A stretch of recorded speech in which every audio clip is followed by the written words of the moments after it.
I think that we've all had enough. Keeps you up at night, yeah. Make all the demons quiet, yeah. We were built to thrive, yeah. I think that we've all had enough. Yeah, I think that we've all had enough. Sick of dealing with the old plan. They know that we're calling it wrong. You got me like, oh yeah, I think that we've all had enough. Sick of dealing with the old plan. They know that we're calling it wrong. It's too late to try to go contain it. A generation fueled by creation. We live lives on a small screen nation. We control the airwaves, no negotiation. I refuse to think we need saving. Something good will come from creation. And when we think that the world is too anxious, we'll adapt, evolve, survive, and save it. Keeps you up, yeah. Make all the demons quiet, yeah. We were built to thrive, yeah. I think that we've all had enough. Keeps you up at night, yeah. Make all the demons quiet, yeah. We were built to thrive, yeah. I think that we've all had enough. Yeah, I think that we've sick of dealing with the old plan. They know the you got me like, oh yeah, I think that we've all had enough. Sick of dealing with the old plan. They know that we're calling it wrong. I think that we've all had enough. Sick of dealing with the old plan. They know that we're calling it wrong. You got me like, oh yeah, I think that we've all had enough. Sick of dealing with the old plan. They know that we're calling it wrong.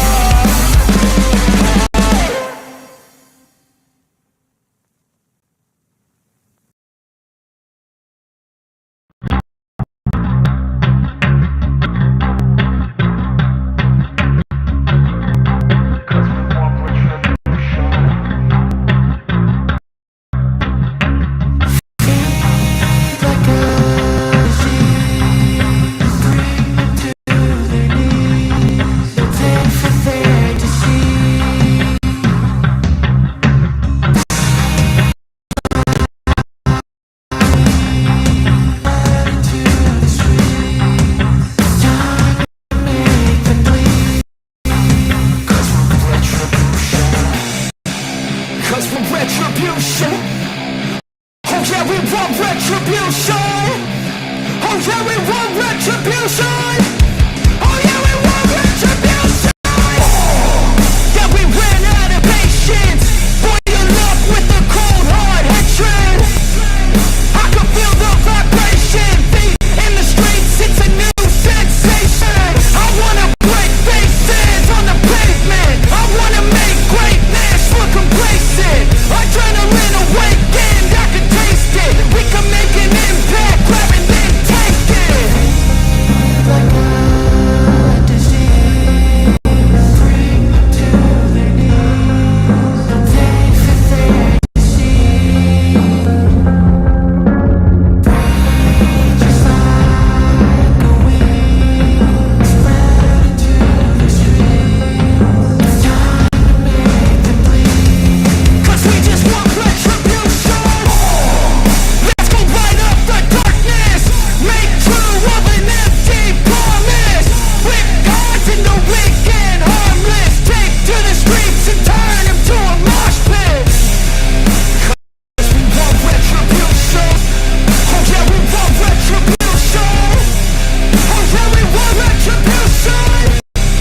Oh yeah, we want retribution.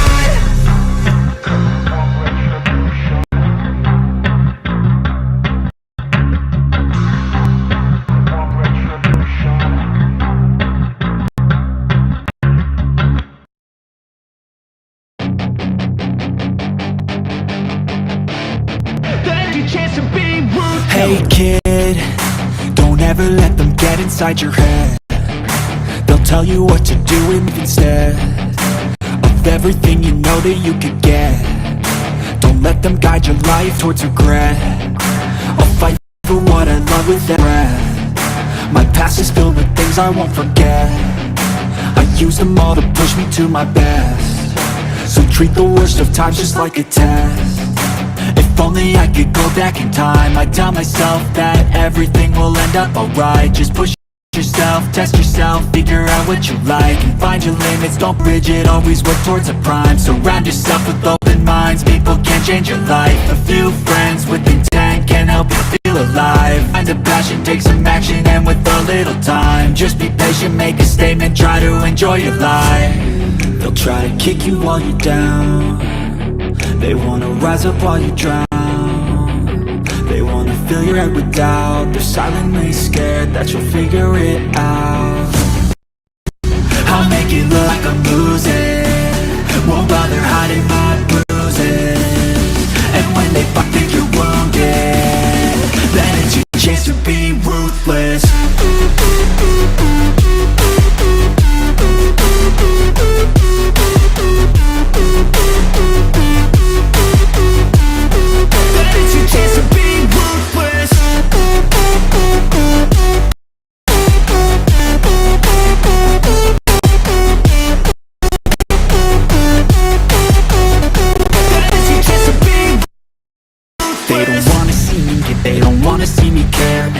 Make some progress, I can see that they compare. I think everyone wants me, maybe something in the air. Am I paranoid? I swear a void is forming and they're scared. I walk a straight path, not many can say that. I like to play fast, me and there's payback. You better pray that I don't see your face at any place that I go. I know you hate that. I've been doing fine, I'm not wasting any more time.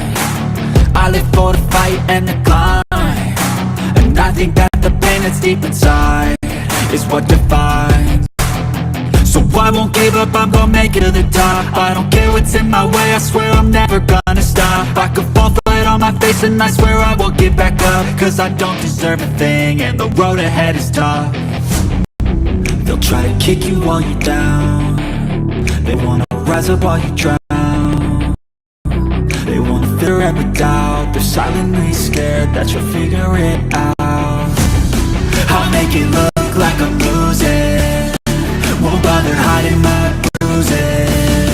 And when they finally think you're wounded, then it's chance to be ruthless.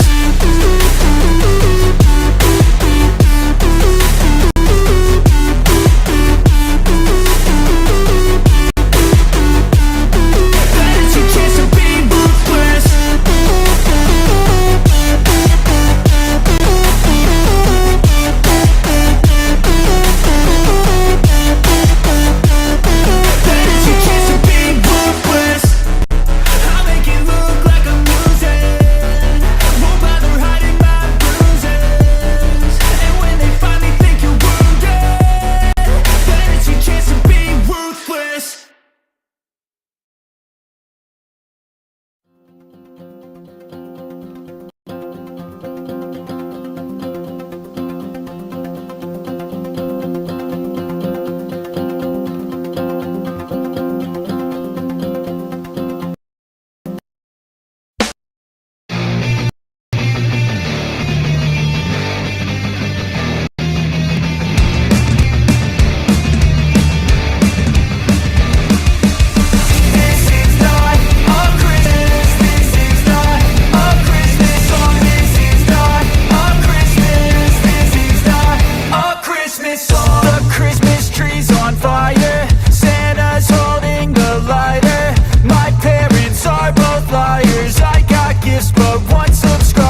just toy. Christmas brought so much joy. Couldn't wait for the presents and laughter.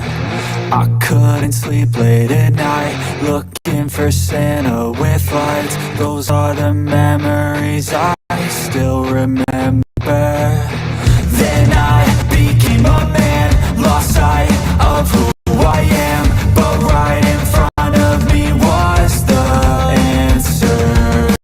'Cause on Christmas I feel joy, and I turn back to a boy. The answer is to stay young forever. This is not a Christmas song. This is not a Christmas. This is not a Christmas song. This is not a Christmas. This is not a Christmas song. This is not a Christmas. This is not a Christmas song.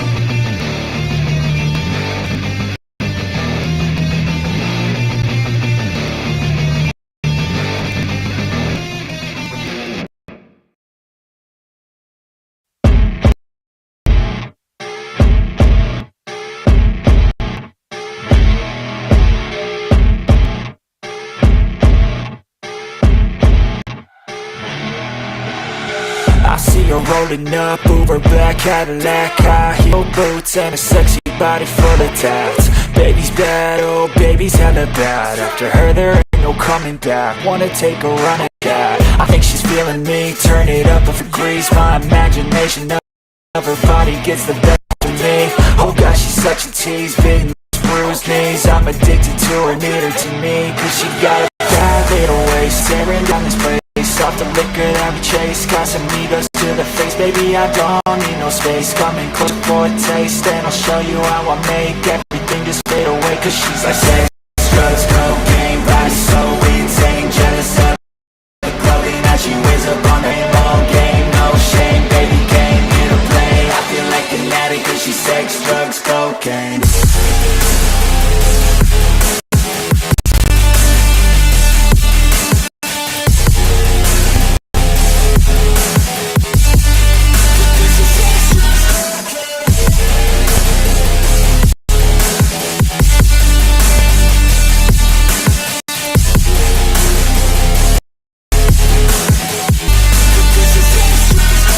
Got a fine little body and her mind kinda naughty. They say that once you taste it, you cannot replace it. She could get you high, all the dope inside triggers fast once she's naked. Her body's creation. They say the devil made her for his entertainment, but even he couldn't maintain it. Her highs make a damn good statement. There is no replacement, a body by Satan. 'Cause she got a bad little waist, and we tear it down this place. Off the liquor that we chase, got some egos to the face. Baby, I don't need no space. Coming closer for a taste, and I'll show you how I make everything just fade away. 'Cause she's like sex, drugs, cocaine, body so insane. Jealous of the clothing that she wears up on a tight frame. All game, no shame, baby came here to play. I feel like an addict 'cause she's sex, drugs, cocaine.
I feel like I'm losing my mind. Is everybody in the world blind? Please, Lord, give me a sign, a sign. I feel like I'm losing my mind. Is everybody in the world blind? Please, Lord, a sign, a sign. I wanna be the greatest. Everybody on the fake shit. I look around and feel like everybody is the fakest. I make this every day and I'm impatient. Hoping one day I blow up from the basement. Statement, the top so vacant. I don't hear shit that I think is amazing. Waiting for my day, weighing sold out shows for 1,000 faces. Hey, give me that sound, get in my way and to be put down. If I want that shit, then I'll get it right now.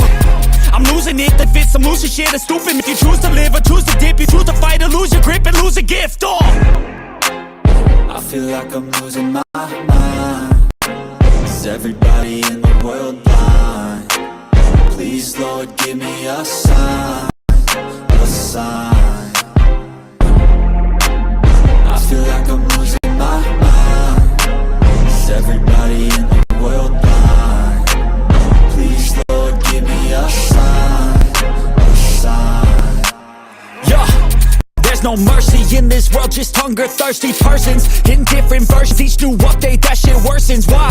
Pull back the curtain and you'll see the different vermin. We all have different burdens that all seem to cause disturbance. Yo, so do me a favor, don't treat me like a neighbor. Don't need the different flavors of your problems just to savor. I've got my own issues, I need a comb to get through. Don't need to groan with you, just go get your own tissue.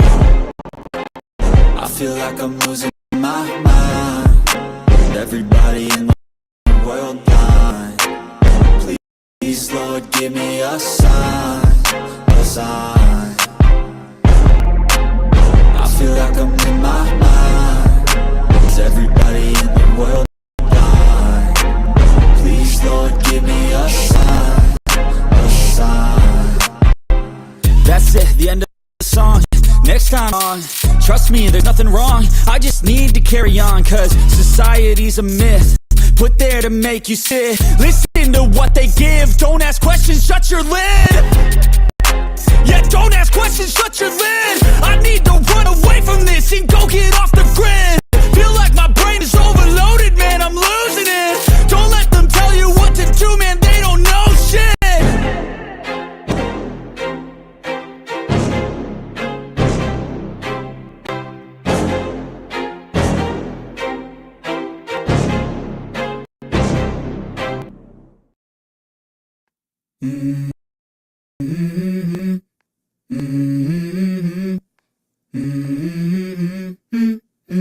Let's go. I wake up to a little bit of drool on my pillow, flag it's gonna be a bad day. Yeah, I'm tired of shit and the coffee ain't hit yet, damn ain't that great. I don't wanna go to work cause my boss is a jerk and I'm not even that paid. I need a change in my life cause I don't feel alive, it's nothing that makes me happy. Hold my beer for a minute, I'm about to quit my job, cash in for a ticket. I'm going on a trip and I don't plan to visit. I'm gonna stay there till I feel like I'm winning. And this is just the beginning. I need a big change, help me feel like living. I need a big swing, home runs I'm hitting. And I'll never look back, moving on till I get it all. And we all got dreams, we all want things. But what you gonna do for it, how you gonna move for it, what you gonna be? And do you believe you can do anything?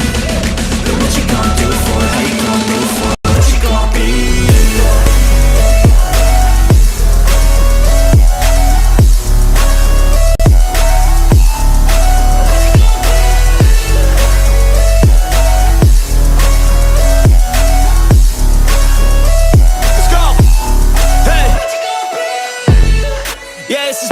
My strife, my right to fight, to die on. And this is my game to play, to claim a brand new name, oh. And I ain't gonna lie to you, I'm a bit nervous that I might screw everything up that I've ever done. But what's the point of living if you ain't having fun? I guess I'll try this, try that, might miss, gotta find what I'm good at. I guess I look here, look there, over where am I scared, where am I at? I gotta make it in this life, whatever makes me happy, know I'm doing things right. Sipping in the summer on a goose and Sprite, or find a nightclub for the end of the night, oh. We all got dreams, we all want things, but what you gonna do for it? How you gonna move for it? What you gonna be? And do you believe you can do anything? But what you gonna do for it? How you gonna move for it? What you gonna be?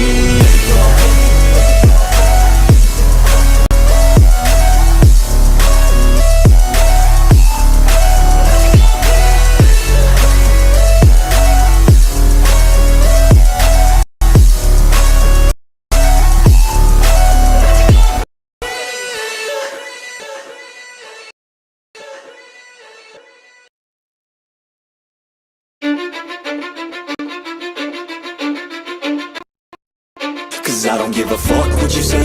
Do shit my way, so you can go kick rocks. I'ma stack bricks up, build what I want to make. Yo, I got a lot of shit to say, so I'ma do this things until I'm fucking buried in my 6 feet deep under, but my body won't decay. Cause my messages are timeless, so they'll put them on display. Oh yeah, I rap with a certainty, I have a sense of urgency, a message for eternity, for everyone internally. I had some people burning me, but now they fucking learn to see I ain't the one to fuck with. Now they looking nervously, and I don't really care what you think of me respectfully. You can kick rocks if you think you're fucking better, see I will outwork you, turn you to an enemy. Hurt you so bad that you're gonna need some therapy.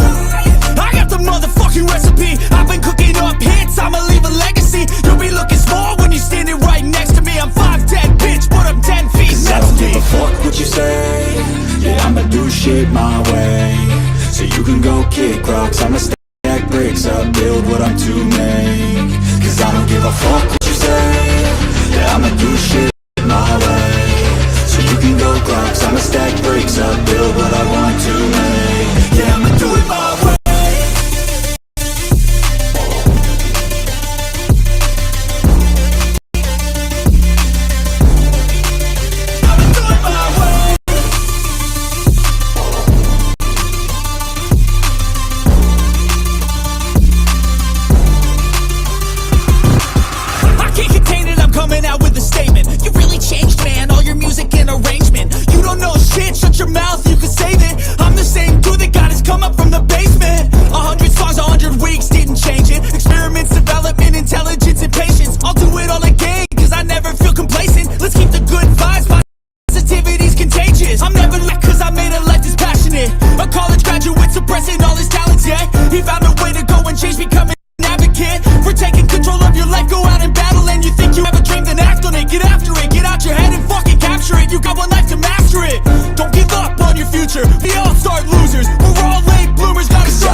Shit my way, so you kick rocks, I'ma stack bricks up, build what I want to make. Don't give a fuck what you say, yeah, I'ma do shit my way. So you can go kick rocks, stack bricks up, build what I want to make.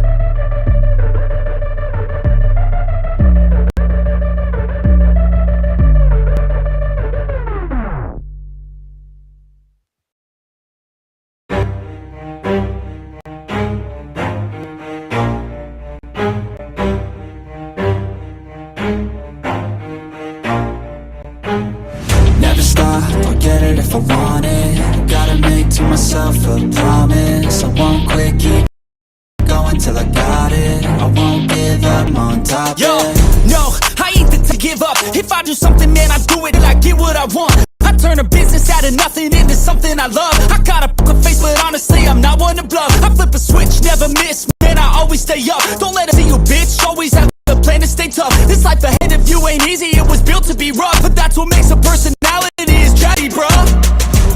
So keep your head on your shoulders. Now we ain't out here moving rocks, we out here moving boulders. Now we ain't getting posterized, we out here making posters. And we ain't got nothing to hide, we move forward like soldiers. You better wake up for the pay stub, or you'll pay up. Don't make love to the game, bruh, fuck the game up. Change up rearrange stuff to your greatness. Famous for the way up, play the game, bruh.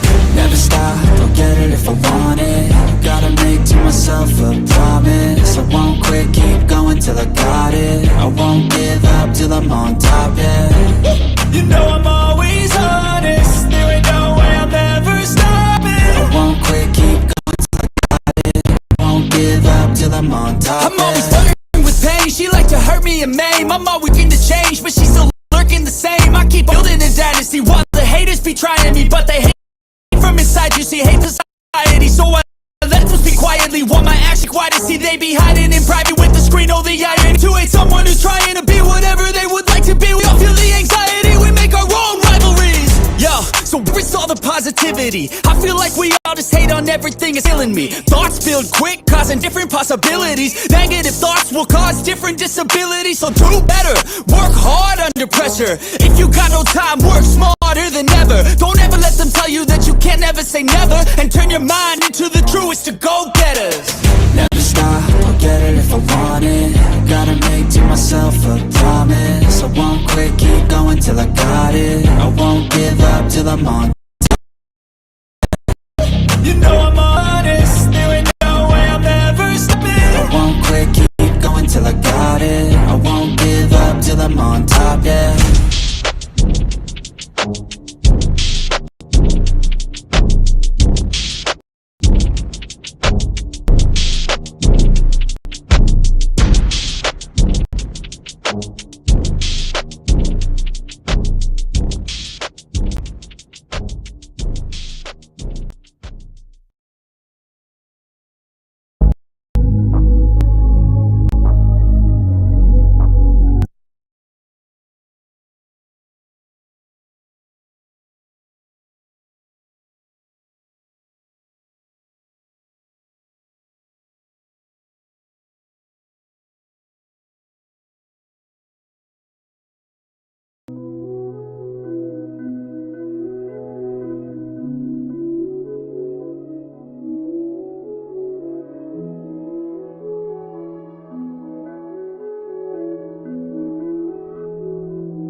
Guys, check this out.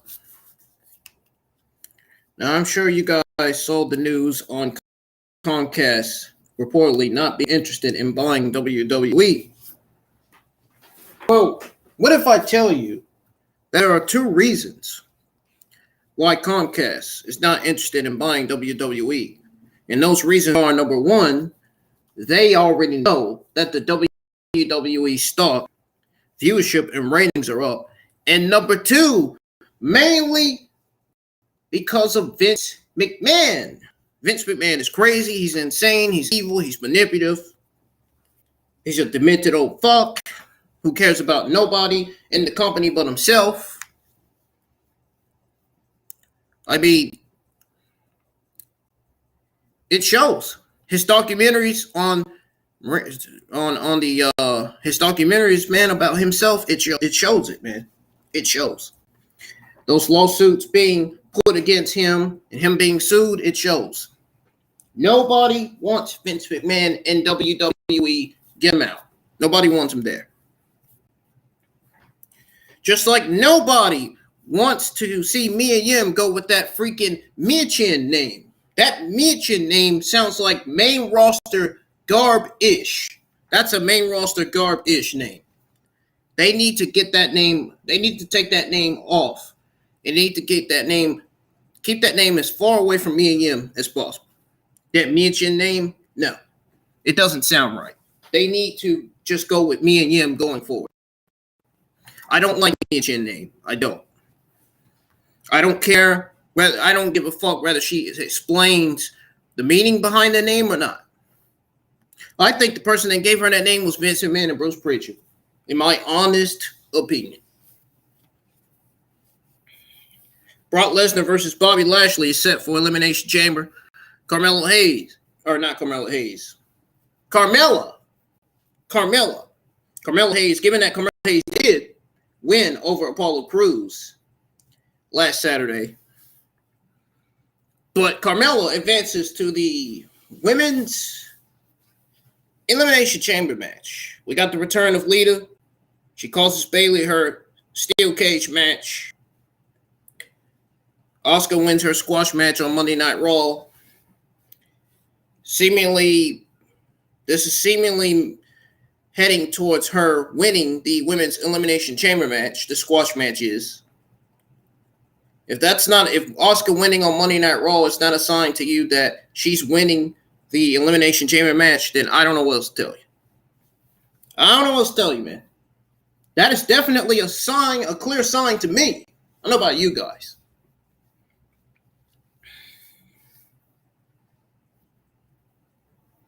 Whoever wins the United States Championship in the Elimination Chamber match will ultimately become United States champion. It may not. Austin Theory is walking out. Whether you like it or not, Austin Theory is walking out. Still, you're United States champion. I mean, given that A, he's got that feud with John Cena, and B, it won't be long before WrestleMania 39 gets here. Because when WrestleMania 39 gets here, you better believe Austin Theory versus John Cena for the United States Championship is happening. I mean, there was reports saying that WWE's got the John Cena Austin Theory United States Championship match locked in. Remember, guys, I gave you that news on that 2 weeks ago. The match is already locked in for WrestleMania 39. It makes sense for Austin Theory to retain, to me, in my honest opinion. I think Becky Lynch winning could head towards a triple threat match between Becky Lynch, Lita, and Bayley at Elimination Chamber. I'm not sure. That match may be happening. But just know that, unfortunately, we are getting Shayna Baszler and Ronda Rousey, which nobody gives a fuck about. Everybody cares about Shayna Baszler, but nobody cares about Ronda Rousey. Shayna Baszler is a better professional wrestler than Ronda Rousey. That's easily why everybody cares about Shayna Baszler, and she's so good in the ring. Why you think she's the greatest submission magician in all WWE? Ronda, she is just fucking. She's just twice as worse as Nia Jax. I mean, really? Come on. Me a fucking break. Nobody wants to see Ronda Rousey on TV. They need to get Charlotte Flair and Lacey Evans off of TV while they're at it. And then you wonder why the SmackDown Women's Division is at an all-time low like it is. I mean, just look at who they got on the roster. That should be enough to tell you right there. That should be enough to explain why the division sucks. The SmackDown and NXT divisions, they are terrible. The Raw and AEW Women's divisions are doing great. The Raw Women's division stands out, but they're no different. I've said it last week. They're no different than the SmackDown and NXT Women's division. That's why I said there needs to be a draft happening. They need to end the brand splits if they haven't done so. It needs to happen. Ladies and gentlemen, welcome back to the channel. I'm IWN. Man, I'm already fired up. And I haven't even started the review yet. I haven't even fucking started the Monday Night Raw review yet, and I'm already on the road, man. I'm already spitting facts, man, on here. Welcome back to the channel. If you guys are new, hit that subscribe button, turn on that bell for all notifications. Man, I am fired up, dude. I cannot wait to get this review over with. I'm on fire. I'm in a good mood today. It's not often that I'm in a good mood, but today is that day, and I'm so glad. I tried to stay away from negativity, man, because the negativity always seems to come back to haunt you every time. I don't understand it. And I'm always constantly having bad dreams at night. I mean, can anybody explain to me why I'm having bad dreams in my sleep? Like, what's going on with that? I mean, I haven't done nothing bad. I'm not a bad person. I work at KFC. I'm a YouTube content creator. I post rap lyrics on Facebook. I mean, I'm doing something great for myself. I mean, didn't you guys not see that short video of me with the short lyrics on the video? Yes, I post rap lyrics on Facebook, and I'm going to be posting another one before I go to work. I hope you guys are having a good Tuesday afternoon. Like I said, subscribe to the channel for you. We are on the road to 600 subscribers. All we need is one more subscriber, and we'll be at 580. Also, guys, hit the thumbs up. Let's get at least 12 likes on the stream for today's Monday Night Raw review, man. Hopefully we'll have 12 likes by the end of this week, I hope. If you guys are willing to share my Monday Night Raw review all across social media, make sure you share all of my reviews and watch-alongs across social media. Very, very important. Turn on notifications. Anytime I schedule a watch-along review, always have on your notify me button, so that way you'll know when I'm going live. Sometimes I'm live late, sometimes I'm live early. I had to change the time multiple times on my Monday Night Raw review because number one, I wasn't finished with the background.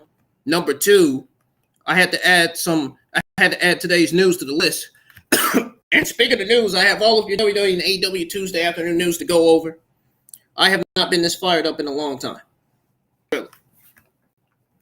We got all that to go over after your review, plus yesterday's news as well. All your Monday Night Raw news, we're going to go over that. And so much more here on the IWN YouTube channel. Thank you guys for joining me for the review. We're going to go ahead and get to it.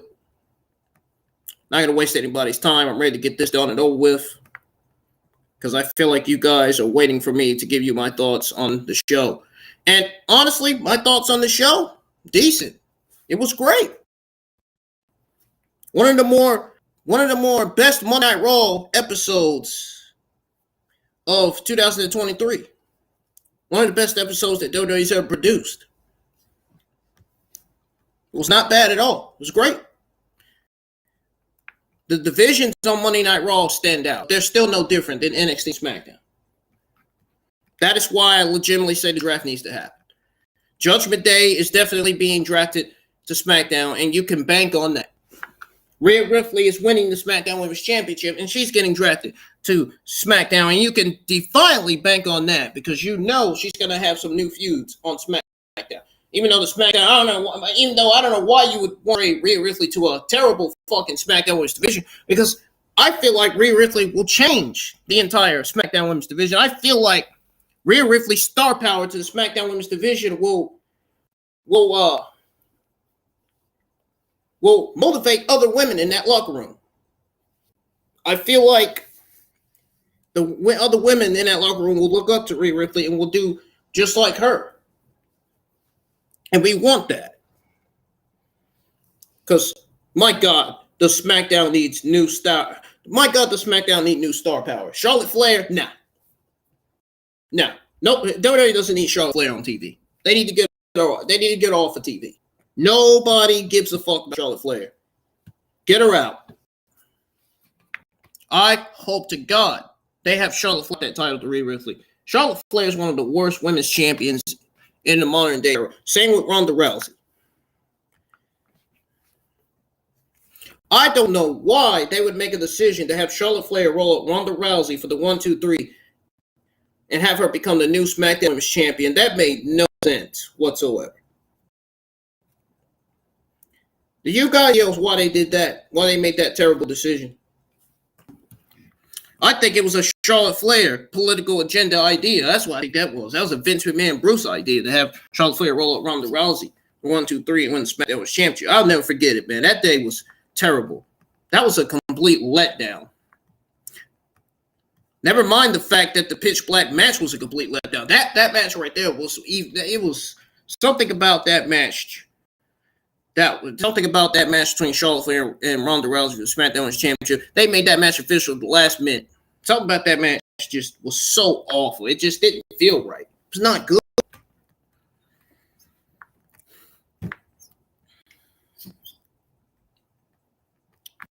I can't wait to go over your AEW Tuesday afternoon news with you guys because they're all very serious. Now, we're going to go ahead and get to the Raw review. Edge and Beth Phoenix opened up the show to a huge ovation. We saw a recap of what the Judgment Day did at Extreme Rules and the Rated R Superstars return during the Vince Royal Rumble match. Naturally, the heel faction came out to respond. Oh, and by the way, I didn't say this. I want to thank you all for supporting me in my YouTube channel. Your support goes a long way. Your likes and your comments do as well. My views have been looking good lately because of you guys. Keep it up, man. All we need is 1,000 subscribers and 4,000 watch hours for monetization, man. Just remember that. Now, as I was saying, naturally, the heel faction came out to respond. This segment took a long time to get to Phoenix laying out a challenge for a mixed tag match at Elimination Chamber with Edge and herself versus Rhea Ripley and Finn Balor. Now, I mentioned last week that WWE could possibly be going with Beth Phoenix and Edge versus Rhea Ripley and Finn Balor. Well, that's exactly what was booked for Elimination Chamber. That's exactly what WWE went with. I kind of figured they would go with that. I think it makes sense. I don't think it makes sense to book Edge versus Finn Balor and Beth Phoenix versus Rhea Ripley at Elimination Chamber when you could book Edge versus Finn Balor for WrestleMania 39. And you can do another Beth Phoenix versus Rhea Ripley another time. Hell, they could even do it after WrestleMania 39 if they wanted to. You know what I mean? Because God knows how many people want to see Beth Phoenix versus Rhea Ripley. I know I do. Man, powerhouse versus powerhouse, take my money, man. Two of the greatest females to do it in the ring. Yeah. I would love to see that match. And I bet you guys that are watching this stream, that are watching my Monday Night Raw review would too. As the Judgment Day began to circle the ring for an attack, the Street Profits came out to make the save. This led into the first match between Priest and Dawkins for a spot inside the men's chamber match on February the 18th. It got started during the break. So by the time they returned, Priest had the upper hand. Dawkins turned things around, pounced the Archer of Infamy right on top of the announce table. Now, the opening promo in this match took up more than 30 minutes of the first hour of Raw. The crowd was definitely into it the whole entire time. Wow. That's how you know Monday Night Raw was a banger last night. Just by the crowd's reaction to the show. I mean, my God. I even watched Monday Night Raw before I went to bed, man. It was great, man. I mean, hey, you gotta give them credit, man. You gotta give them where the credit is due, right?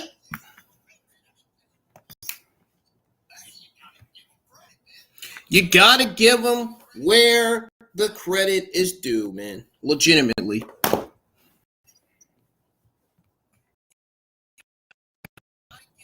And this is, I say, this is one of the best episodes of Monday Night Raw of 2023. Now, we all know that Beth Phoenix and Edge are popular enough to keep the WWE universe invested in the fight between Dawkins and Priest was a highly energy battle between the two men who can also move with a lot of speed. If you guys know what I mean. Okay. Now,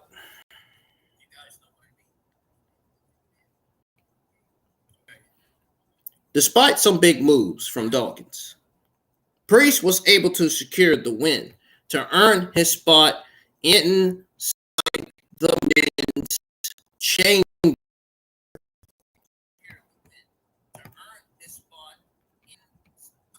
This was a good match, with Dawkins busting out an unexpected swanton bomb. Though I'm not really surprised by the outcome.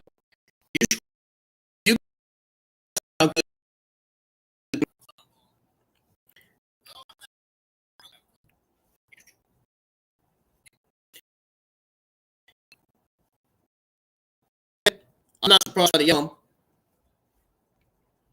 but you know,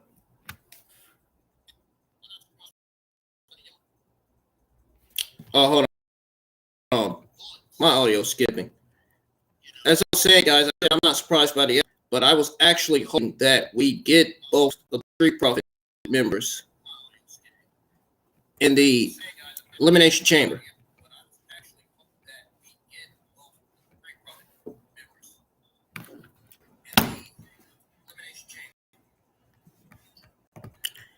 Let me check my audio, see what's going on here. It's probably because one of the tabs is probably got one of the tabs uploading on screen. No wonder. Footage aired from earlier in the day of U.S.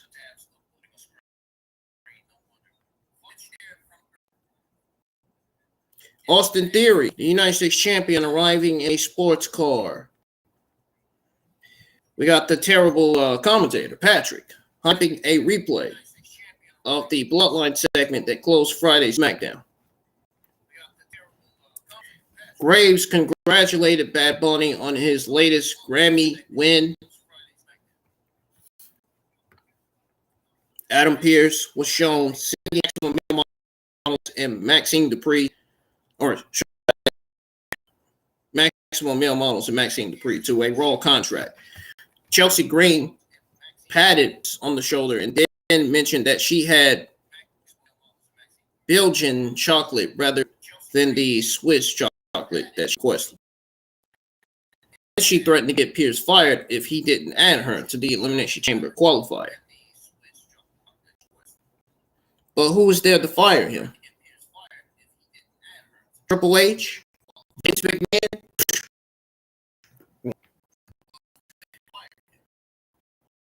A video pack. And Adam Pearce, very lucky he didn't get fired because Adam Host was the one that got fired, not him. Given that they both have the same first name, I mean, I'm just throwing it out there. That's better. Hopkins got fired from I guess he was one of the WWE communications or whatever. The broadcast team hyped the Usos versus Braun Strowman and Ricochet for SmackDown tag team titles for Friday Night SmackDown. I don't know why they would do that. That's not their brand. That's not in them to be mentioning that. They're not SmackDown commentary team, so why would they mention that? That's something SmackDown should be mentioning, not them. But anyway, Baron Corbin and JBL interest for Corbin's match against Dexter. God, my God, I need to give Corbin this new gimmick is so horrendously garbage. They really need to give him his Lone Wolf character back. His gimmick for his Lone Wolf gimmick needs to come back. Tino's Time has been saying on Instagram. JD's been saying it on his post. Many other wrestling YouTube creators, including myself, has been saying this for weeks, for years. They need to give his Lone Wolf back. New gimmick, this God gimmick he has, it sucks. It sucks bad.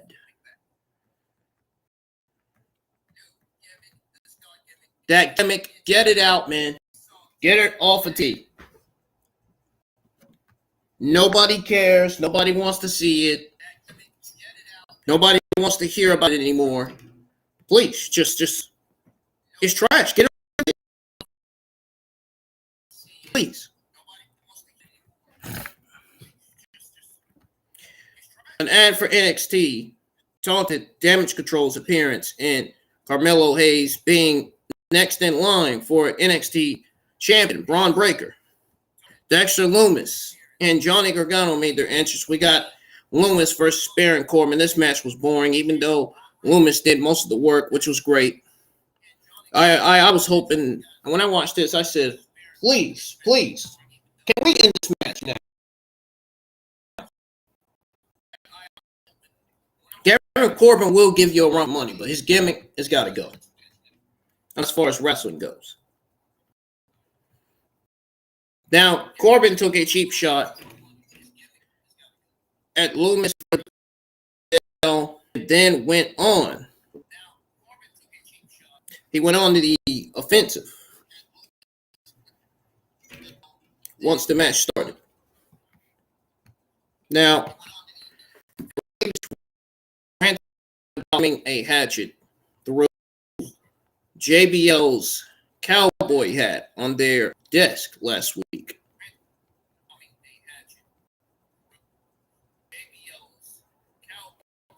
Late in the match, Lumis avoided a corner splash and then hit his finisher on Corbin and pinned him clean.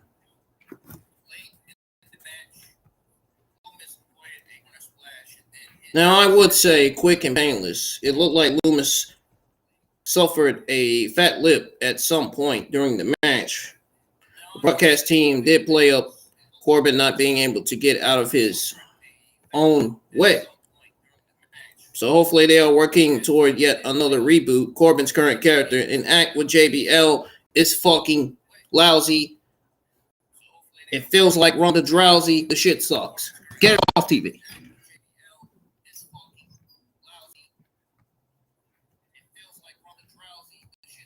I feel like being noisy right now. I don't like it. It's nauseating. Stop being nosy. Get the fuck out of my business, Jimmy.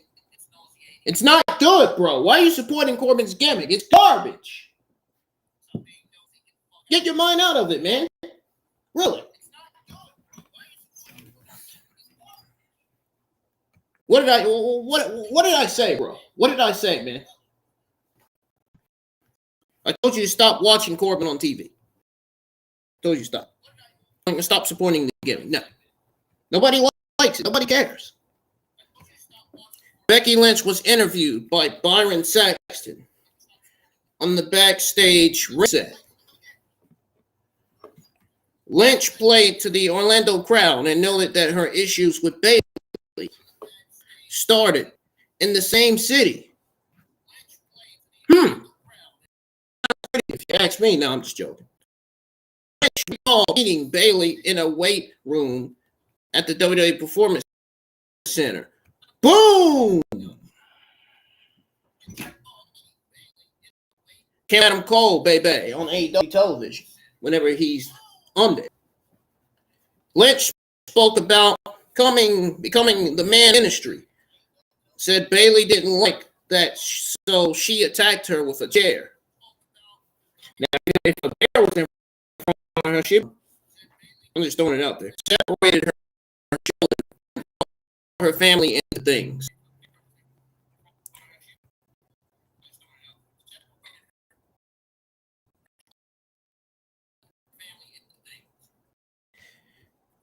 She hit the chair. If there was a bear, she'd be running, man. I'm telling you guys what.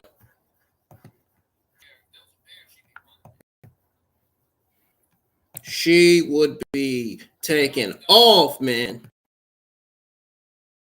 Oh, shit. He's a fucking bear.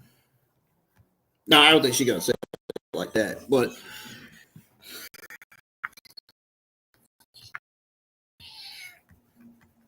Lynch, not to talk about her family, Lynch said she had one hand she has yet to play. Geeks Online. Oh, why is Bayley not getting her push? Is she losing? Because WWE's lost interest in Damage Control. Damage Control is dead. They've been dead ever since their losses. They need to separate Bayley from the It's time for a Damage Control line. It's time to split these three up. Really. If they're not them the wins that they need, that they deserve, it's time for them to separate. It's time for them to break up.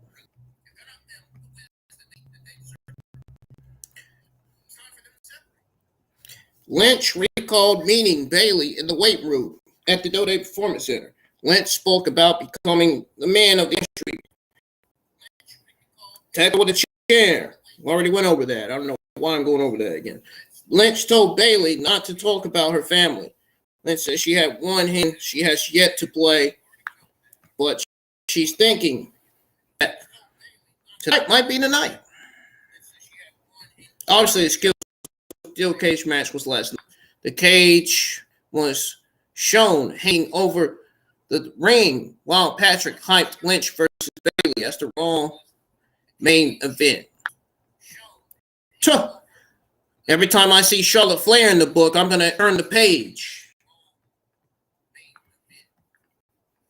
She sucks. You know Andrade doesn't fuck her. I mean, come on. Nah. Anyway, Graves hyped Brock Lesnar appearing after the break. Footage was shown of Lesnar being eliminated from the Royal Rumble by Bobby Lashley. This triggered Brock Lesnar so much so that on Monday Night Raw this week, we found out that Brock Lesnar gave Bobby Lashley an F5. An Orlando imagery was shown. Footage aired of Triple H playing Braveheart as part of the build to the last Mania in Los Angeles Arena. It was hour 2 of Monday Night Raw. Brock Lesnar made his entrance to a big reaction from the live crowd. Lesnar came out in his cowboy attire while also sporting a Megadeth t-shirt. He smiled, tipped his cap to the crowd.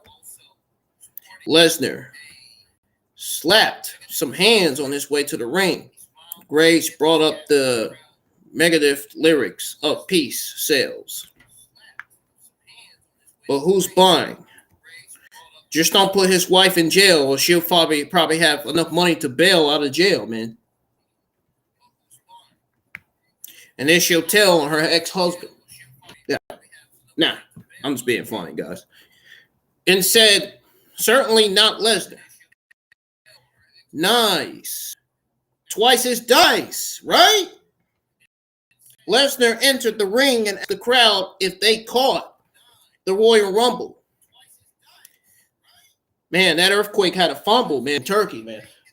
My thoughts and prayers go out to the people in Turkey, man. That earthquake in Turkey was so bad, man. It was not even funny. I seen it. I was watching Weather Nation the other day. I seen it, how the number increased of deaths, man. It was, wow. It was just bad. Not something to pick on, not something to be laughing about. That shit's not funny. That was some serious shit that actually happened. It actually happened last week.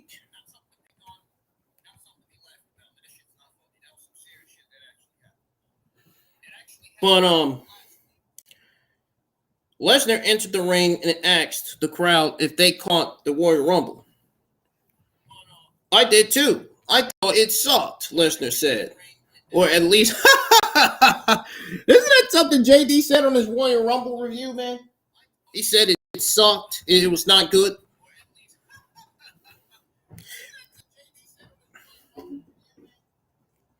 Or at least I had the sulky experience.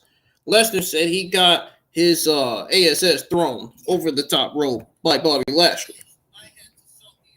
Lesnar apologized for not being on Raw last week while explaining that he had to get his head together. Lesnar said Lashley finally struck a chord and he couldn't get him out of his head. Lesnar recalled going ice fishing and thinking about Lashley. He said he had a steak dinner and all he could think about was Lashley.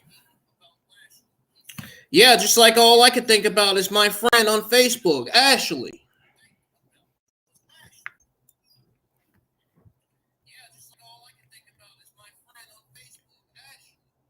Now, Lesnar said that when he crawled into the bed with his wife, I just hope he didn't get a knife and try to, Now, about 4 or 5 hours later, all I could think about was Bobby Lashley.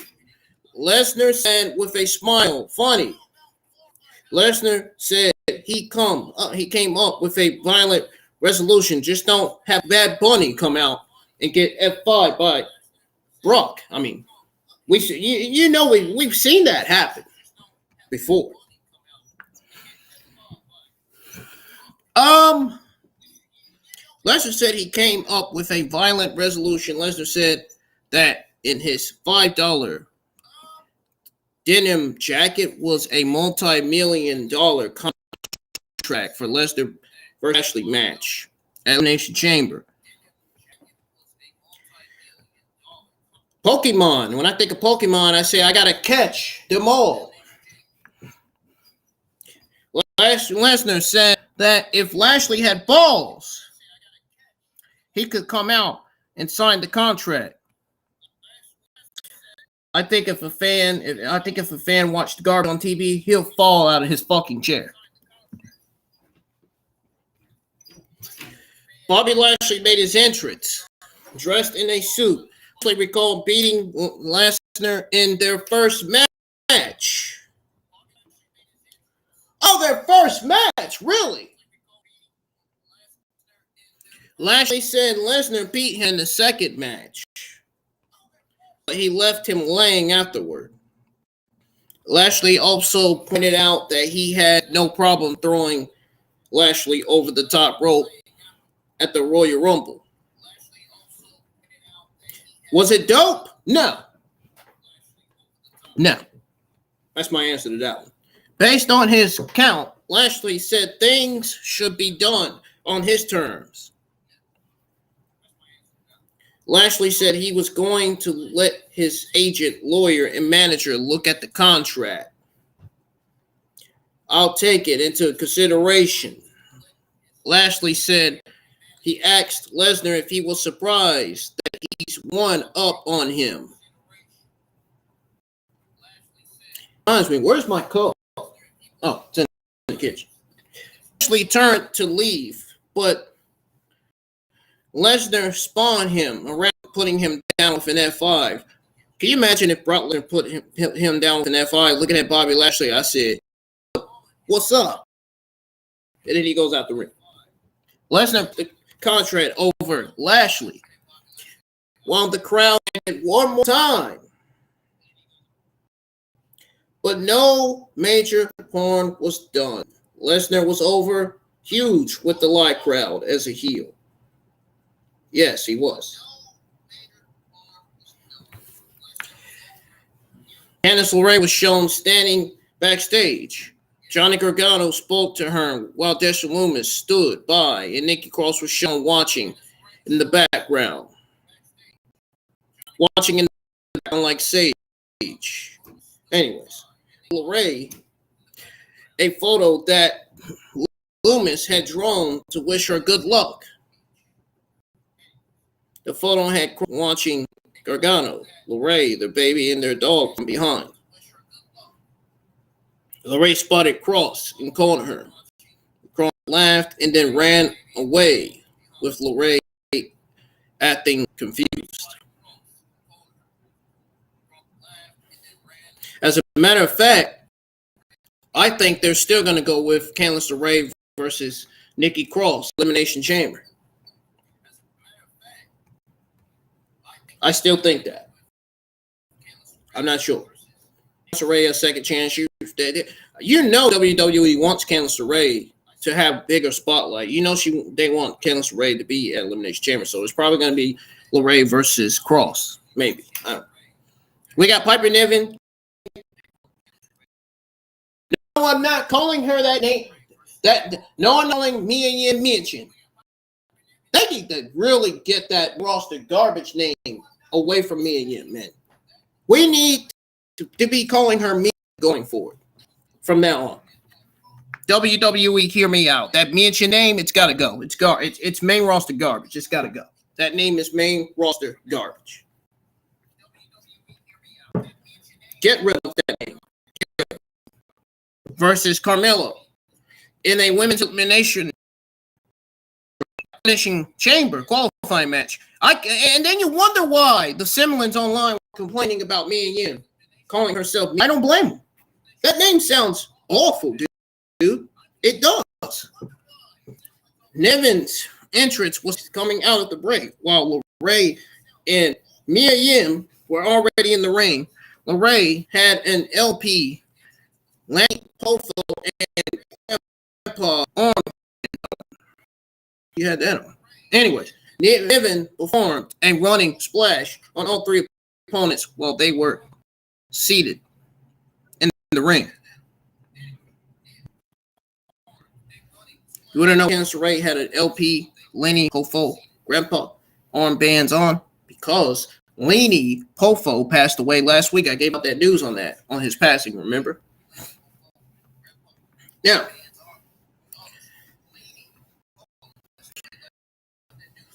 they were seated, got it on Michin.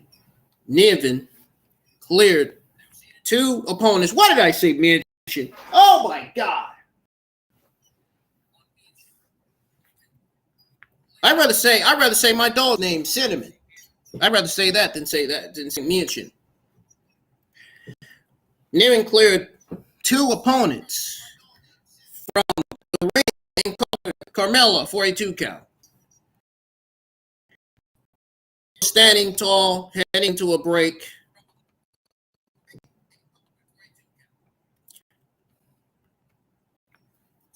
LeRae, once Niven was standing tall, LeRae hit Piper with a missile drop kick. Then followed up with a lion dart. Michin broke up the pin. Niven came back with a black hole slam on Michin and would have pinned her, but LeRae broke it up. Carmella snuck in and rolled up LeRae for a 2 count. Carmella put the boots to LeRae and then moonwalked. Carmella and Niven both performed moves on LeRae in the corner. Carmella super kicked Niven and then covered LeRae for the pin.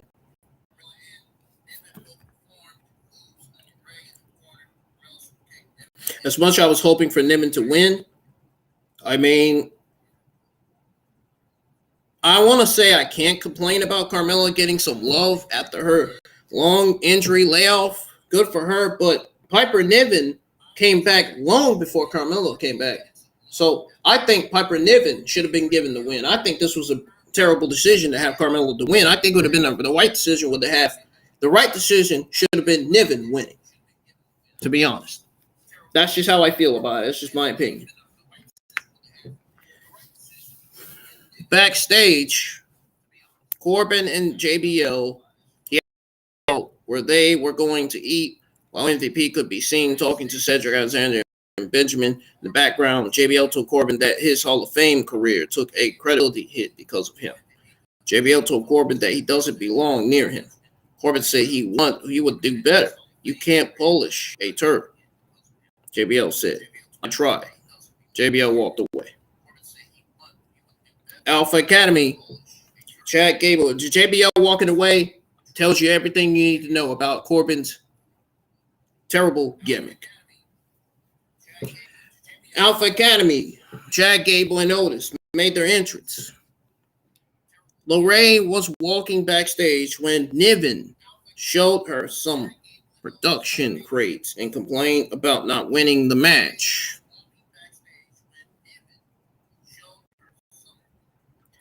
Now, Mia Yim showed up to defend LeRae.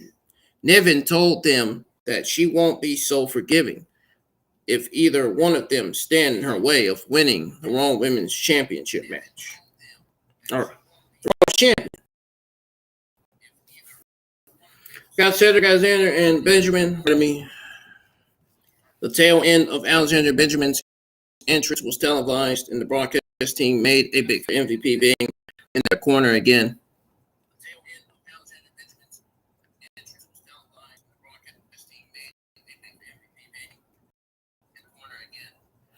So they made a big fuss over MVP being in their corner again. Gable caught Alexander going for a move after breaking and then suplexed him. The crowd gasped, even though it was a safe suplex.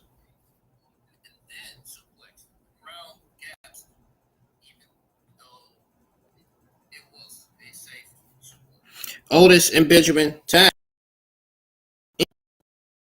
and worked together for a couple of minutes. Both men tagged in. Alexander performed his, neutralizer on Gable, something Cesaro uses. Claudio Castagnoli, who ended up at ringside, is saying it was referring to Alexander being at ringside. Alexander performed a suicide dive, but Gable caught him and performed an exploder suplex on the floor. Gable followed up with a top rope headbutt and had the pin, but Benjamin broke it up. A short time later, Benjamin performed a Samoan drop on Otis. Alexander avoided a top rope moonsault from Gable, who landed on his feet. Alexander hit Gable a lumbar and then pinned him. The ring team went over as they tried to establish the significance of MVP being in the corner of Alexander and Benjamin. Plus, it looks like Otis will be clowning around with Maximum Male Models soon. That doesn't sound good for Otis. I don't think he needs to be around them. I don't think he needs to be clowning. I don't think there really needs to have Otis join the Maximum Male Models. Now, I think the reason why they got him joining the Maximum Male Models is because we could be getting the return of Tucker. We could be getting a Tucker-Otis feud. I don't know. Maybe that's why they got Otis with Maximum Male Models. I remember I said, if they have plans to bring Authors of Pain back, then you damn better believe that they have plans to bring Tucker back. And that probably explains why the Maximum Male Models and Los Lotharios were shifted over to Monday Night Raw. Or should I say Monday Night Raw, or maybe drafted. I don't know. The draft hasn't started yet, though. I think when the draft starts, it's safe to say we could be seeing the return of Authors of Pain. So be prepared, guys, for the draft when it comes up. Authors of Pain are definitely going to be making their return to the company. Definitely making their returns to the company. I can't wait to see them. They are a team. I could definitely see them coming back as baby faces because we have not seen Authors of Pain as baby faces. They were heels all year. When they were all years in WWE, they were heels. I would love to see Authors of Pain as baby faces. I'd love to see how good they do as a baby tag team going forward. I think that gives, and plus that gives going baby faces gives Raiders another feud in the company.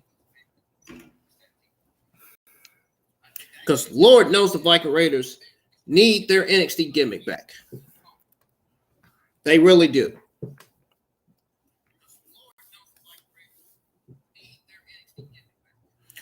The Miz was interviewed by Kathy Kelly outside Adam Pearce's office. Miz complained about his suit being ruined by Rick Boogs last week. Boogs emerged from Pearce's office.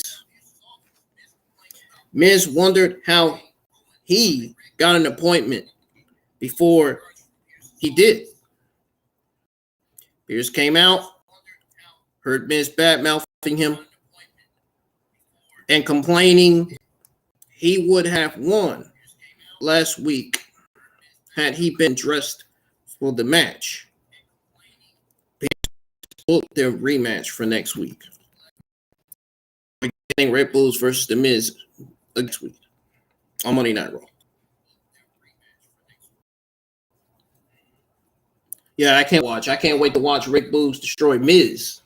I can't wait to not watch Miz wrestle in the ring because we all know how terrible Miz is in the ring. Chelsea Green approached Pierce after Miz and Boogs were out of the picture. She said she better have an opponent or she will call his manager. I'm pretty sure you guys misunderstood Green earlier. I know you watched her segment.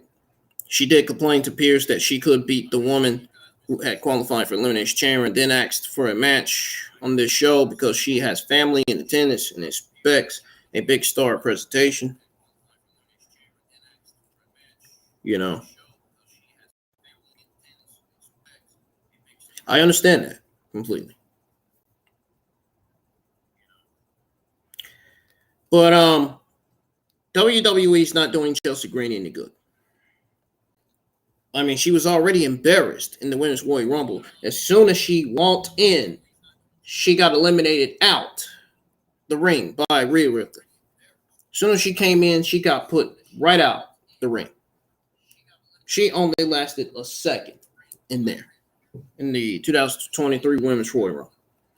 Only a second. That tells you everything you need to know about how WWE treats Chelsea Green on TV. You love to not see it. You love to see it and not see it. My God, they treated Chelsea Green like complete shit in the Women's Royal Rumble. They did. It makes me beg the question, why did Chelsea Green sign with WWE if she knew she was getting wasted and buried again? Don't understand. Graves congratulated Ozzy Osbourne for winning a pair of Grammy Awards. I don't understand why she would sign with the company, knowing she was getting wasted again and buried. Knowing she was going to have the same run over and over again. Why are they not giving her that hot mess gimmick? She should be going with that right now. She made her entrance. Patrick and James both complained about her and wondered who her opponent would be. Asuka made her entrance. It's running, cats on the shadows and on my name. So, cats on the shadows. We were about to be in for a fucking squash match battle. A match that meant absolutely nothing for Chelsea Green. A match that meant something for Asuka.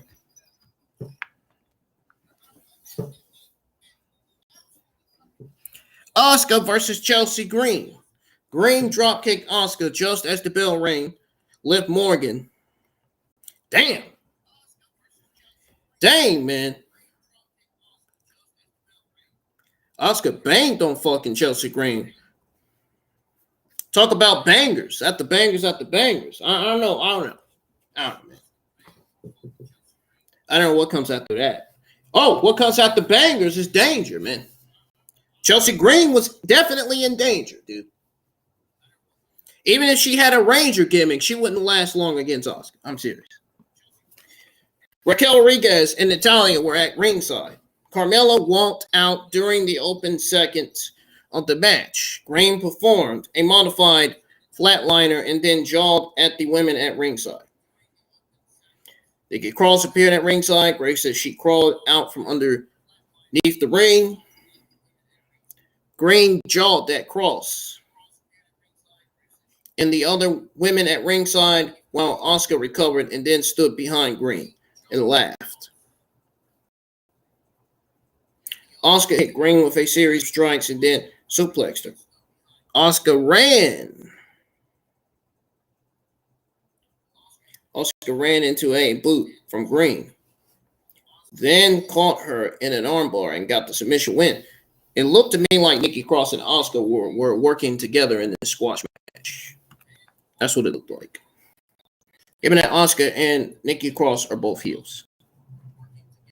That's what it looked like to me. It looked like Asuka got a win over Green thanks to the distraction of Nikki Cross. What that look like? Makes me best the question: are Asuka and Nikki Cross going to be working together going forward?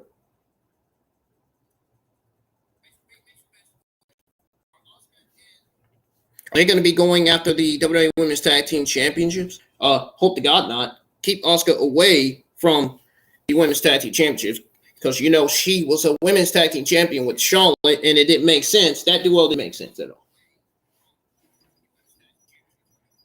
Now, Raw Women's Champion, Bianca Belair. But could you imagine, though, Asuka and Nikki Cross versus Io Sky and Dakota Kai? I mean, could you imagine, though?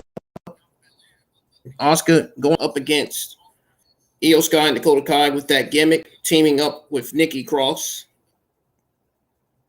What if Io Sky and Dakota Kai turns babyface and Bayley ends up turning heel behind Io Sky, and we end up getting Asuka versus Asuka and Nikki Cross versus Dakota Kai and Io Sky. That is something I want to see. That is something I definitely want to see. And champion Bianca Belair made it and told women to take a look at one another. She said she's 6 top tier women in WWE. She asked who had what it takes to win the chamber match, and they can go one-on-one with her. Belair said she was in their position. Belair wished them good luck, said that she'll be waiting for the chamber winner at WrestleMania. I imagine WrestleMania is worth $1 million. I mean, the ticket to be sold out. The tickets has to be a sellout now. How many tickets are bought in WrestleMania now? I mean, really?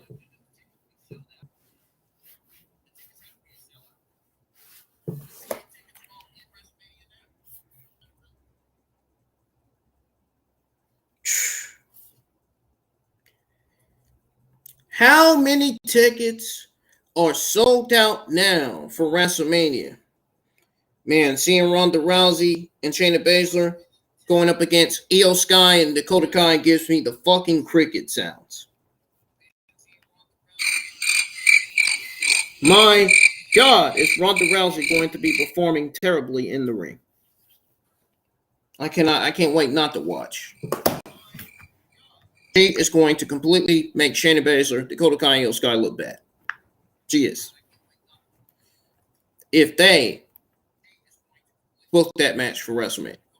The idea was that the women at ringside were scouting Asuka heading into the Elimination Chamber match. I don't know if you guys are digging the character that Drew Green is playing, but I'm not. They need to give her hot mess gimmick back. That is the character that I'll be giving once they give her back. That's the character I'll be digging. I'm surprised they are having her lose matches rather than delaying the. No, I'm just kidding, folks. I'm not surprised they got her losing matches because you know what? Speaking of Charlotte Flair and Vince McMahon, it seems like every time Vince McMahon there, Charlotte is there. Every time Vince McMahon is not there, Charlotte Flair is not there. What is up with that? I got my suspicions about that. I got my suspicions, just like I got my suspicions about Chelsea Green being misused and buried on TV and kept in Titus Cable. What's going on here? Something suspicious is going on with Vince McMahon, man. I'm telling you. I'm telling you guys what I know.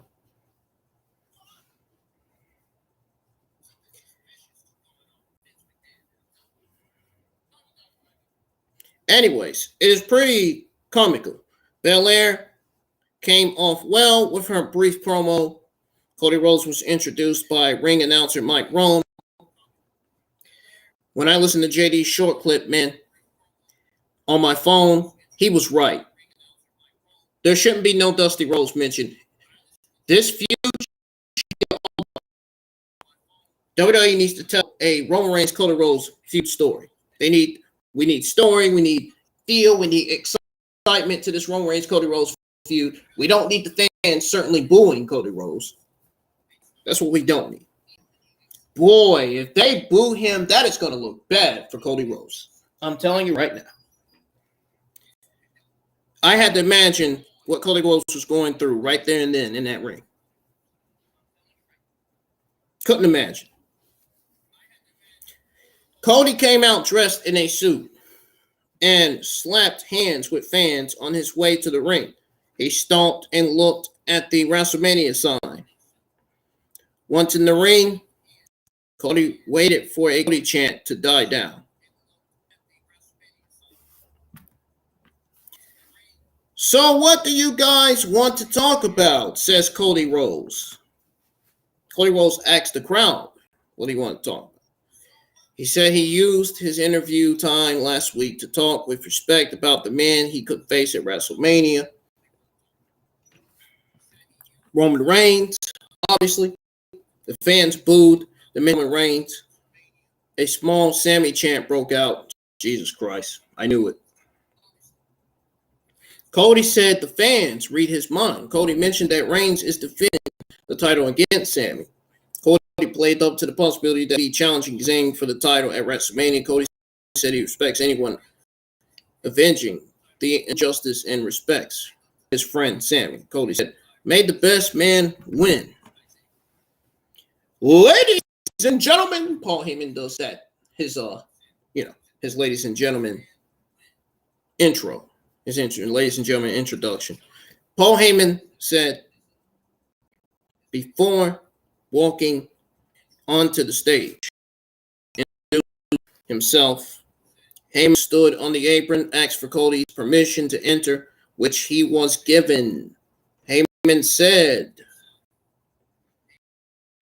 Cody one day find out that life at the very top in the industry requires an understanding that the only week busier than the week leading into a major event is the week coming out of a major event like the Royal Rumble or WrestleMania.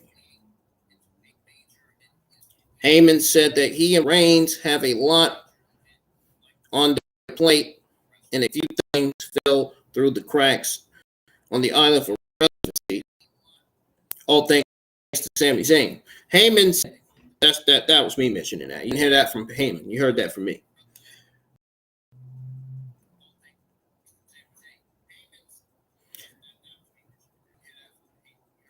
Heyman said one of those things is that he and the Tribal Chief want to congratulate Cody in front of the world, winning the 2023 Royal Rumble. Heyman shook Cody's hand, told him to earn it, and is very proud of him. Not only Roman Reigns is tribal, but he's primal too. He's primal as well. Cody said his father and his brother had. I thought he was saying, no, I'm just kidding. If you'll indulge me. Cody said his father, his brother.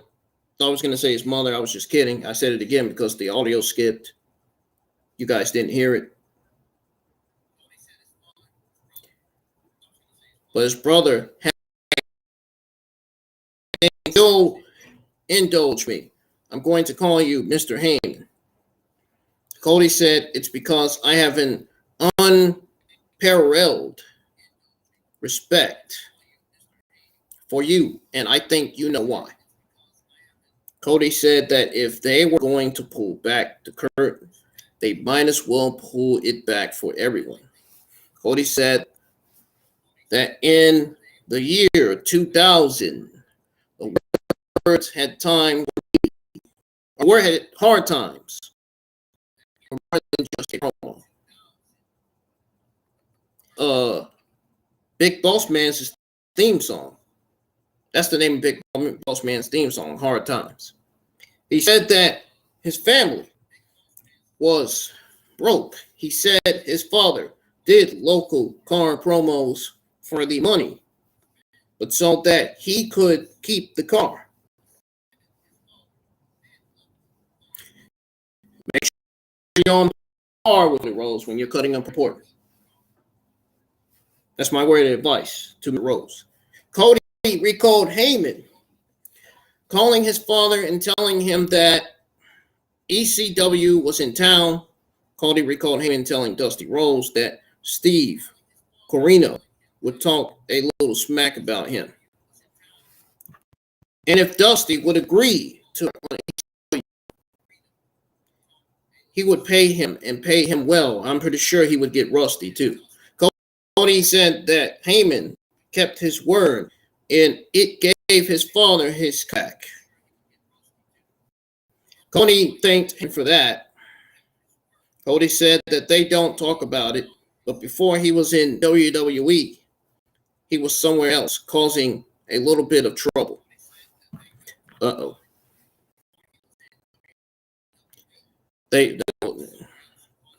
They always, there's a saying, the more double, the more trouble. Cody said that from one disruptor in sports to another, Heyman showed the way.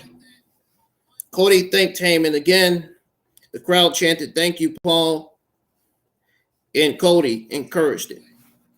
That's almost like the Lord thanking Saul for being polite. In the Bible, Heyman told Cody he was good. Said that Cody got him personally. I bet he got him physically, emotionally, and probably mentally too. Heyman took a deep breath and looked to the crowd. Heyman said they were going to peel it back. Just like this segment didn't feel like it had feel to it. They should go all the way. Heyman said it's not about him. He said that with all due respect, it's not about his dad. Heyman said it's about Cody. Heyman said this is about everything that Cody has fought for now, main eventing WrestleMania. Heyman said main eventing WrestleMania is a whole different story. It's a whole different thing. I think it's a whole different scenario. Also, a whole different level. You got to be main event level. You got to be WrestleMania level to main event the final pay-per-view known as WrestleMania. He said getting there is a long road, and that's Cody's story. He said story that Cody needs to finish is whether it's a dream come true or if he has a supper, the nightmare coming just this close. Man, can you imagine me in those Range Rovers? I mean, I don't know. I'm just... There's not many Range Rovers here, man. Man, those cars look fucking classic. Look like they came from out of the 80s. Anyway.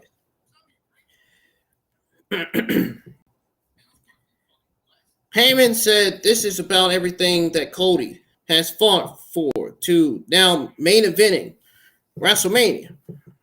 Heyman said main eventing WrestleMania is a whole different story. He said that. Heyman said Cody, it just isn't main eventing WrestleMania. He's trying to take away from the greatest box office attraction. The greatest champion of all time, Roman Reigns. Heyman questioned whether Cody would self-destruct under the pressure and said no one is ever prepared for that. Heyman said WWE Performance Center is right down the road. So then Heyman said Dusty trained and prepared the biggest stars of this generation. Heyman said Dusty trained and Prepared Seth Rollins, Becky Lynch. I'm trying to say prepped. Seth Rollins, Becky Lynch, Bayley, Kevin Owens, and the Tribal Chief, Roman Reigns. You know who your father didn't train and prep? Heyman asked. Your father didn't train and prep you. Heyman said that a father himself, he could concede Cody. That maybe Dusty wanted Cody to make it on his own because that's how much he had for him. Maybe Heyman said, God, Cody, I can't convey in words how much I loved your father, said Heyman. I can tell you straight to your face. Just don't tell it straight to the face. You know, I'll say from see how scary his eyes were. He was in that mask.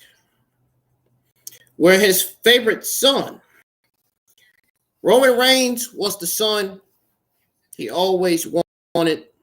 Heyman dropped the mic after that.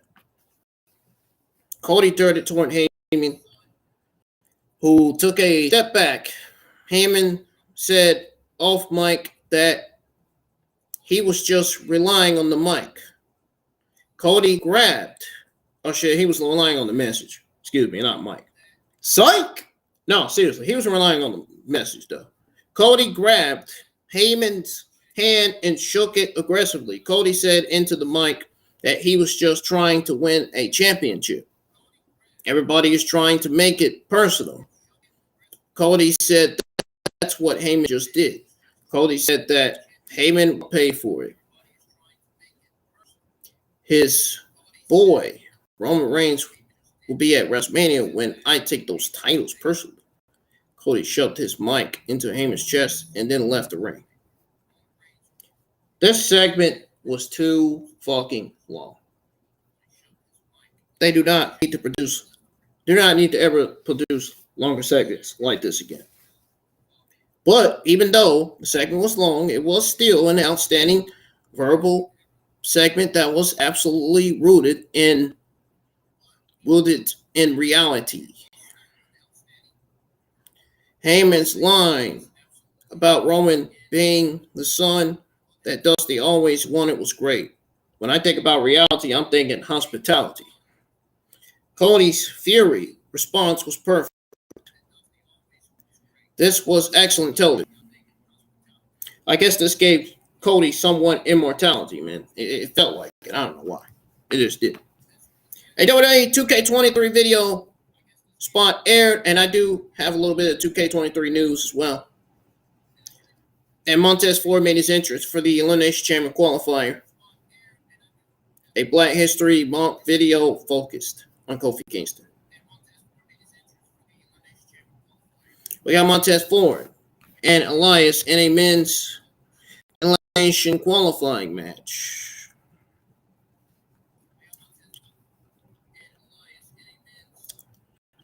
This match didn't last. Elias' entrance was not televised. United States Championship, or should I say United States Champion, Austin Theory sat in on commentary. Ford caught Elias in an early inside cradle for a 2 count. Short time later, the action spilled over to ringside where Elias dropped Ford on the ring steps. Elias got Ford in electric chair position, then spun him around and powerbombed him for a 2 count. Ford battled back and executed a standing moonsault for a 2 count. Elias rallied and got another pinfall of his own. Short time later, Ford performed his dive over the ropes and ring post into a flip dive on Elias on the floor. I'm running the beehives! I gotta run! Ah!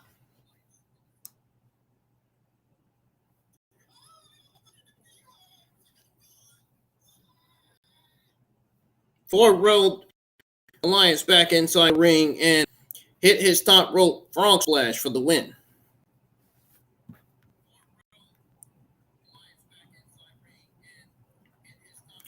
Yeah, I kind of lost. I kind of got lost after I said post. Yeah. After the ring, Theory stood up on the ring broadcast table and held up his United States Championship belt. Seth Rollins showed up and tripped Theory, who fell to the floor at ringside. Rollins performed a stomp on Theory and then danced to his entrance theme. The crowd was very quiet when the match started coming off. A great verbal segment. They got them into the match. By the time it was over, Ford's flashy offense at the end really won them over. It will be interesting to see how the character reacts to his part and spot in the Elimination Chamber match after he came up short. Bayley was showing up backstage while Dakota Kai stood by. Graves said that the cage match was coming up. The cage lowered around the ring.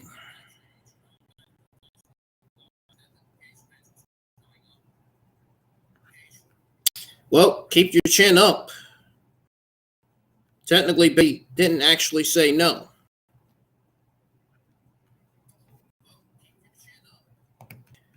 All right. This was our main event of Monday Night Raw. The main event of the night was the steel cage match. We never got to see at Raw is war between Bayley and Becky. They started punches. Both women talked a little trash. They made this feel like a personal fight with Moles earlier in the show. And the way they act inside the ring further that narrative. They went from 0-60 miles in no time. They threw each other into the cage and beat the life out of each other with I'd say beat the life with each other within a few minutes of the referee calling for the bell. Both women worked their butts off to make this a cage match worthy of being a Raw main event, but they also succeeded with flying colors. This was hard-hitting and well-paced. They had enough time to put and make this fun without feeling drawn out. Io Sky climbed the side of this cage to prevent the man from escaping, while Dakota Kai threw one of her crutches into the ring. Just then, Lita's music hit. She ran down to take out Sky and Kai to even the odds. The WWE Hall of Famer slammed the door in Bayley's face and knocked her back into Lynch's arms for the manhandle slam. The man and Lita celebrated in the ring to end the show on a high note. Good effort from both women. The dumb Orlando, Florida live crowd wasn't really the most vocal until late in the match. But they were engaged, popped big for Lita's surprise appearance.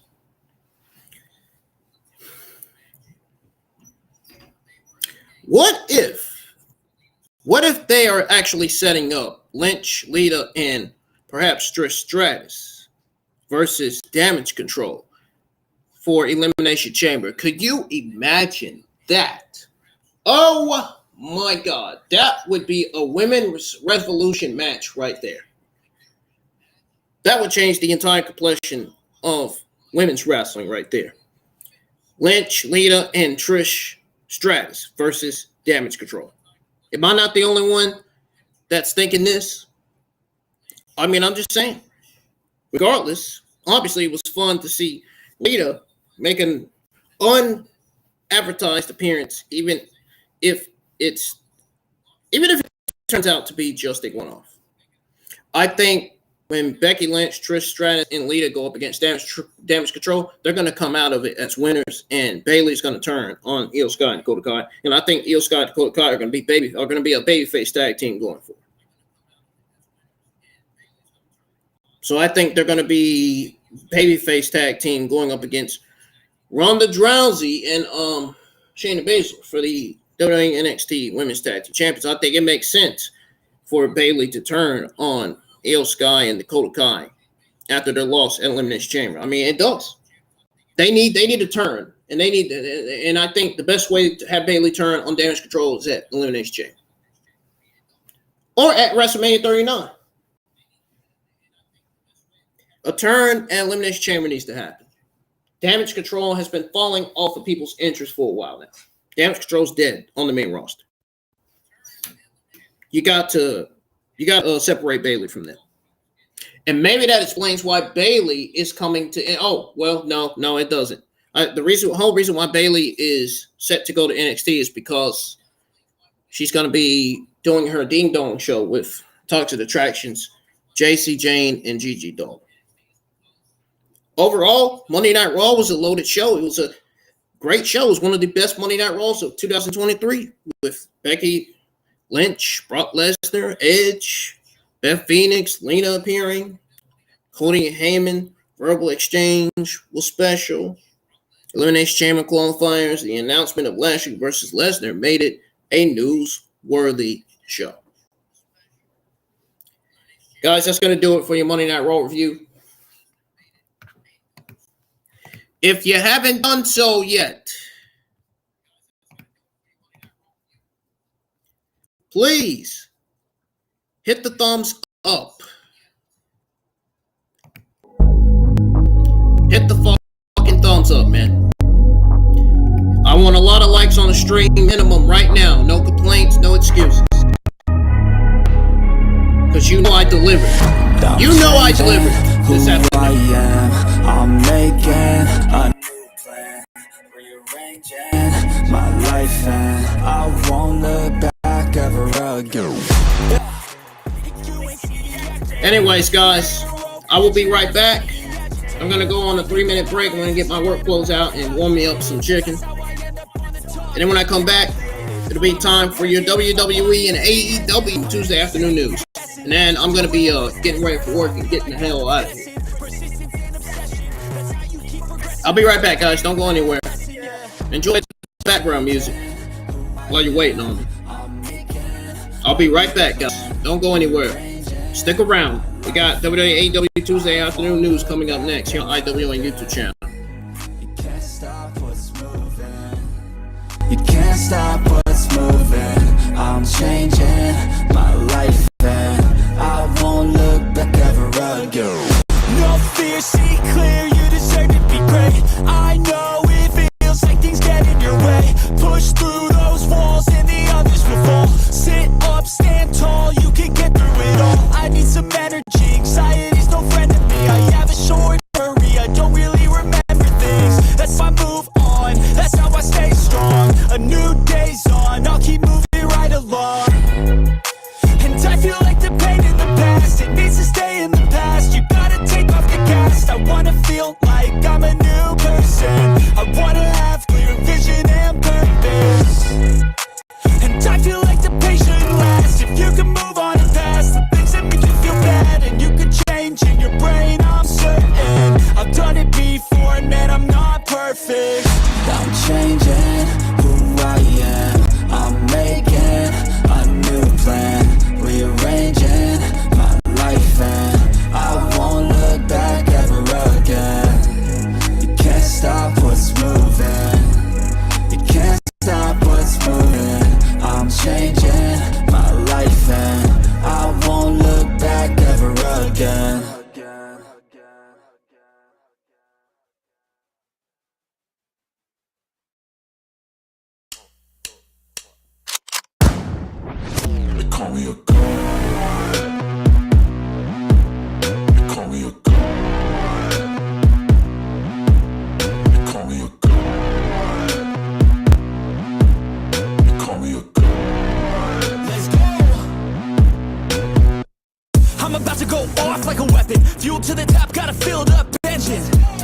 In my thoughts, obsession, I will not stop, no, I'm never second guessing. I got a God complex, haters love to hate, but I never feel pressed. Got a lot on my plate, but I never get stressed. I'll take all the pressure like I'm acing this test. Tear it up like I'm Jason. I see the world like it's ready for the taking. I see this place like a game I'm playing. Straight to the bank to collect my payments. No negotiations, it's my way, I was born impatient. And like a damn Freemason, I'll run this nation. They call me a god. They call me a god. They call me a god. They call me a god. I don't know how to stop, I just go till I drop. Whether it's working or shots, give it all that I got. You can watch me work in my element. Anyone in the way is irrelevant. Wanna cross me, cool, not intelligent. Cause I don't forget shit like an elephant. Go ahead and tempt me, put it on the line and you'll come up empty. If I got time, I'm deadly. Never caught off guard, no, I'm always ready. I got a hand real steady. Look me in the eye and you'll see no hezzy. About to get real messy. I'll put you in a grave 6 feet like Kenny. They call me a god. They call me a god. They call me a god.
I can feel the blood creeping up from the heathens. Got will, got fight, got pride, got reason. If they wanna go eat, then you know I'm gon' feed them. If you're coming for me, hope you wait for a demon. I got eyes in the back of my head, I'm seeing. Take me for granted and you know I'm leaving. I'ma take what's mine with the webs I'm weaving. I could take this crowd from seeing to believing. Tasteful blood in my tongue keeps bleeding from the words I spit. So sharp, so freezing, so cold. Behold, frostbite they feeling. I could tear you apart or I could go heal them. Don't believe in fate, don't believe in ceilings. I just need a taste and my mind starts peeling. I don't pace myself, I no kneeling. Got lust for change, I love the feeling. No, I ain't gonna give up.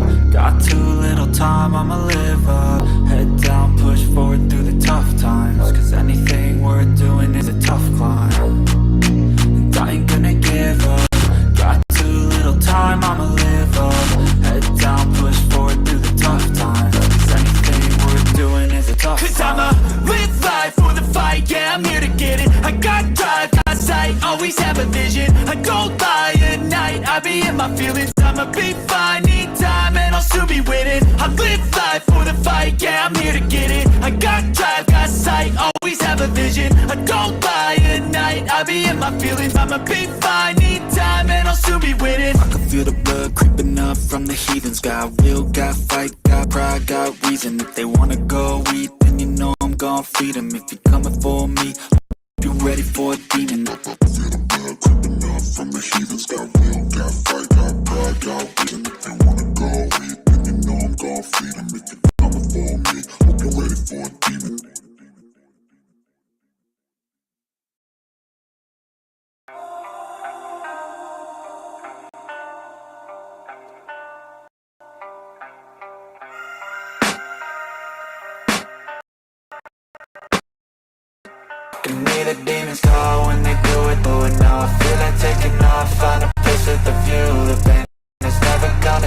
if it's controlling you. I know that time can heal it all. I just gotta get through. I just gotta get through. I just gotta get through. Cause I feel like taking off. Find a place with a view. The pain is never gonna stop if it's controlling you. I know that time can heal it all. I just gotta get through. Sometimes I feel like all is lost, but I know it's not true. I wanna put up all my walls cause I'm not in the mood, but then I cut myself off from the rest of the room. I know that time can heal it all if you're patient and soon it can all be worth it, all the searching. Pain is never really permanent, but damn it hurts, man. I could feel all of the turbulence and it's concerning. I've been searching for a purpose, I hope it's worth it. This society is really trying me. Ain't no hide and seek, I hide to be far from anxiety. I need my space, I need my privacy. I need some silence, please, you're all too loud. You don't speak quietly, opinions violently thrown across every surface. It makes me nervous. Is the world honestly burning? That's all I'm learning. Hope that we can make a turn and start reversing. All our minds, we put the work in. We got some work, man.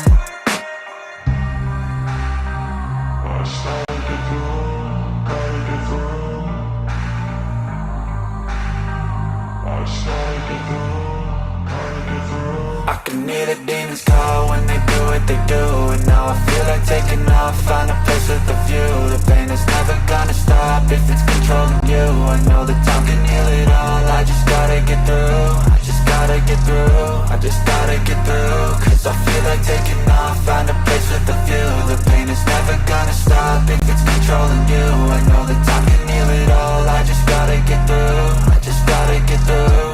Gotta get through this, life is a nuisance, tie up some loose ends. I try to be human, find a solution, my evolution. A place like this, it didn't exist, we made it like this. So you can go pick the bad or the good, got a glass halfway. I know, it's easier to hide than just to lay low. Not everyone in life has got a halo.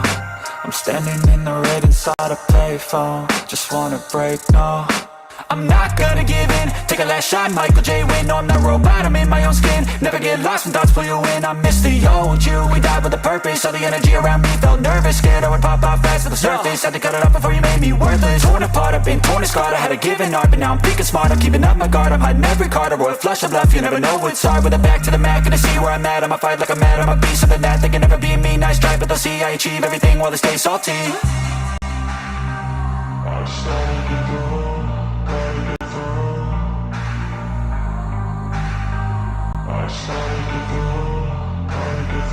I can hear the demons call when they do what they do. And now I feel like taking off, find a place with a view. Pain is never gonna stop if it's controlling you. I know that time can heal it all. I just gotta get through. I just gotta get through. I just gotta get through. Cause I feel like taking off, find a place with a view. The pain is never gonna stop if it's controlling you. I know that time can heal it all. Gotta get through. I just gotta get through.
Rage on that beat, going crazy.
All right, ladies and gentlemen, it is time for your WWE and AEW Tuesday afternoon news.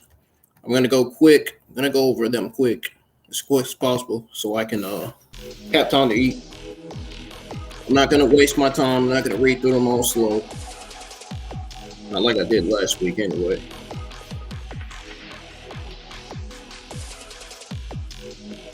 I might just eat when I get to work, to be honest. Because I want to try those chicken wraps. They seem to look good. They look really, really good.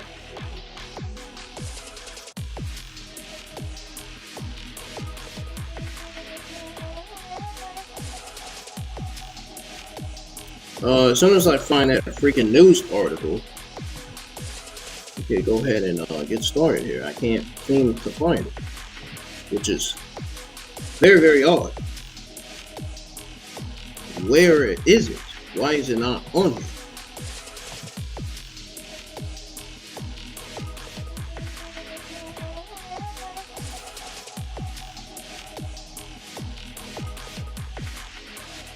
Okay, this is starting to piss me off. I can't find it.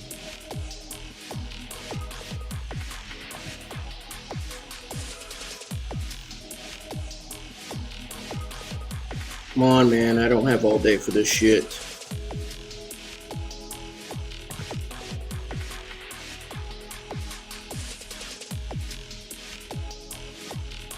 There it is. God.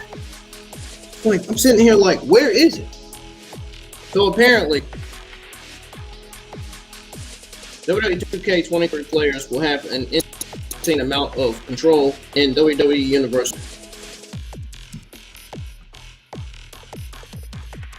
The WWE Universe mode is the wrestling's game season mode and is equivalent to season gameplay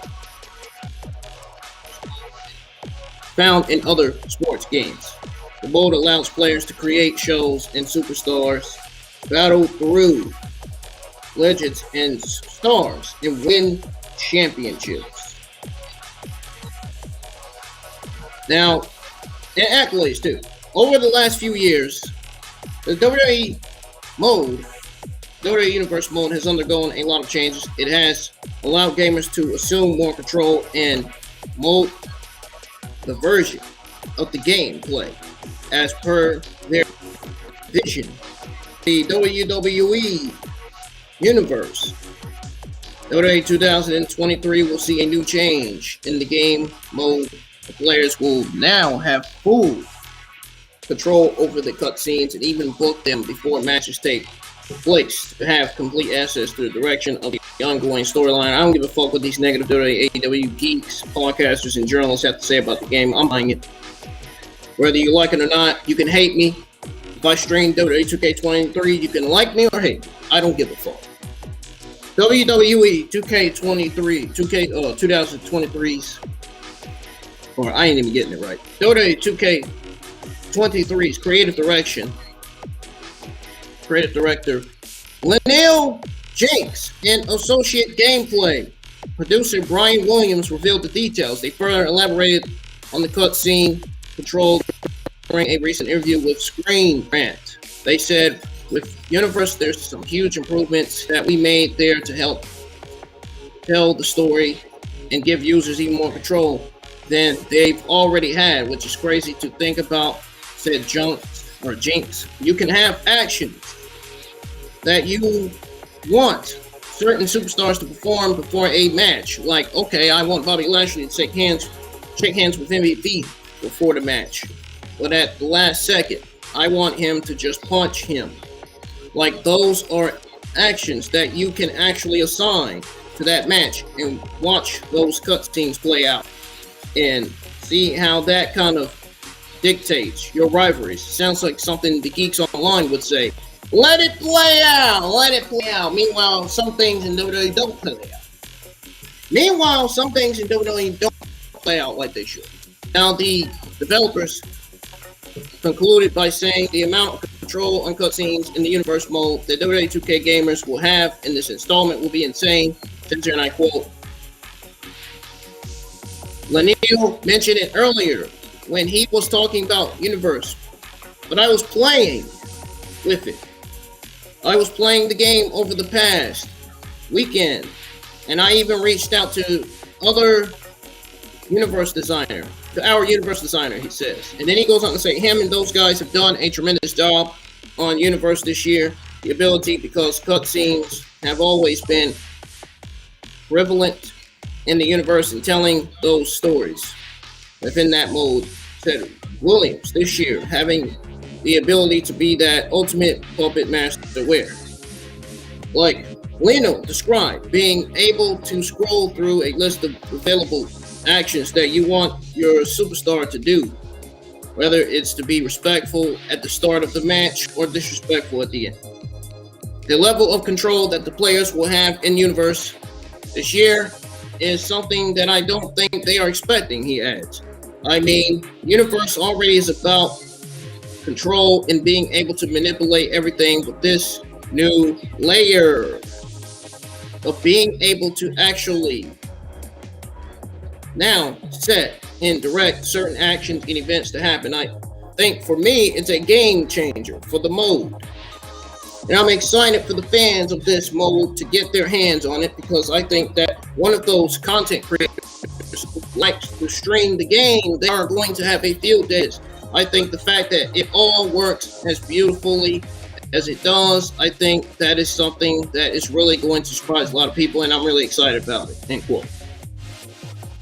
The video game would include the War Games match for the first time in video game history. Furthermore, WWE 2K23 will be available to the general public on Friday, March 17th.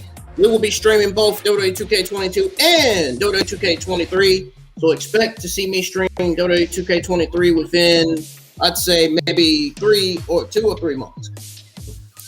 With the buzz surrounding the launch of the game alongside new improved features, it could truly be one of the most successful installments in 2K history.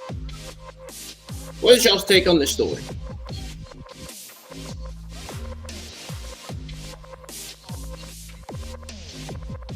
John Cena mentors WWE talent despite his absence. John Cena clearly had a great time during the match, but did not really do much. I'm talking about when he tagged with Kevin Owens to take on Roman Reigns and Sami Zayn. Likely duo to all the Hollywood obligations he had in store afterwards. Fans wondered what he would do next. While speaking to Pro Wrestling Illustrated, Seth Rollins was asked what he thinks about Cena still being around after all these years and what the two meant to each other in their respective careers. He stated that Cena is still a mentor to him. He says, and I quote, "John's the GOAT, man. John's the best. John is incredible, and you know, I'm a footnote, really, in his career. John influenced so many talents over the years. He was a generational guy. For me, though, on the other side of that, John influenced what I do so heavily. I took a ton of inspiration from John. I learned a lot being in the ring with John. I learned a lot watching John behind the scenes. John still is a mentor to me, even though he isn't around that often." That quote. The leader of C Nation is also locked in for WrestleMania 39. Yes, I did say that in my Monday Night Raw review. I said that. Austin Theory versus John Cena for the United States Championship locked in for WrestleMania 39. I said that. Said that already. Have to wait and see how WWE book his upcoming feud once John will make his WWE television return.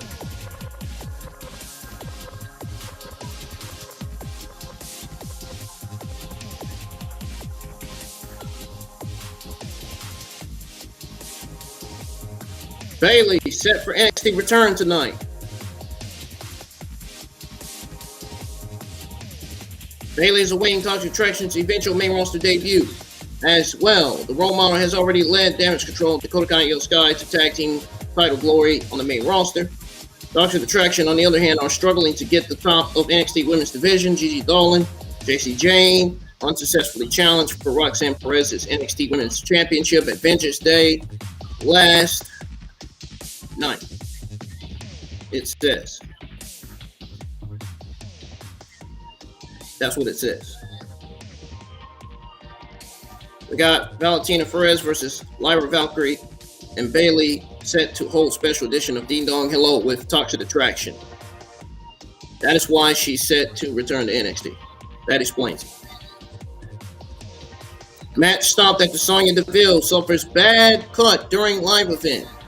Sonya Deville suffered a bad cut several minutes into action, leading to the referee stopping the match. Fans' cameras captured Sonya Deville as she lay out waiting for the arrival of the medics. It says here, and I quote, "Sonya actually hurt. Head security guy ran to the back and returned with the med." End quote. Sonya Deville unsuccessfully challenged Charlotte Flair for the SmackDown Championship this past Friday on brand. Even though nobody really cared about that match, I'm just throwing it out there.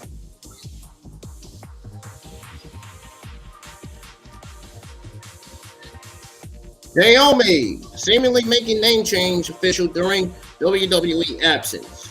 Early reports suggest that Naomi was still waiting her decision regarding a WWE return.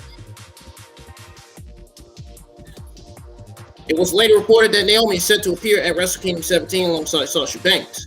While Banks debuted in New Japan Pro Wrestling as Mercedes Moon and immediately made an impact, Naomi has yet to do anything in the meantime, except for the fact she changed up her look a while ago.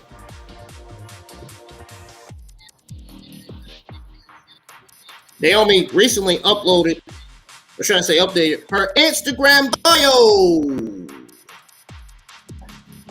where she seems to be fully embracing her real name, Trinity Fatu. Her profile contains no link to WWE, the only reference being that the company name appears in her Twitter handle. Naomi, or Trinity's, last televised appearance came on the May the 13th episode of SmackDown, where alongside Sasha Banks, the two defended their women's tag team titles against Natalya and Shayna Baszler. We'll see what becomes of Naomi. We'll see.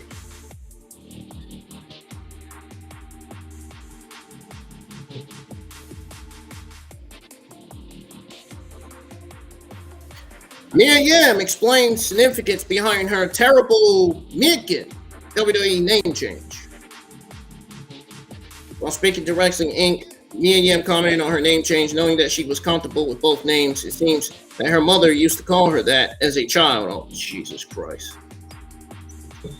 You're telling us that now? Really? It says here, and I quote, "I've been responding both. And my mom's been calling me Michin since I was a kid." Jesus Christ, sounds like a guy name.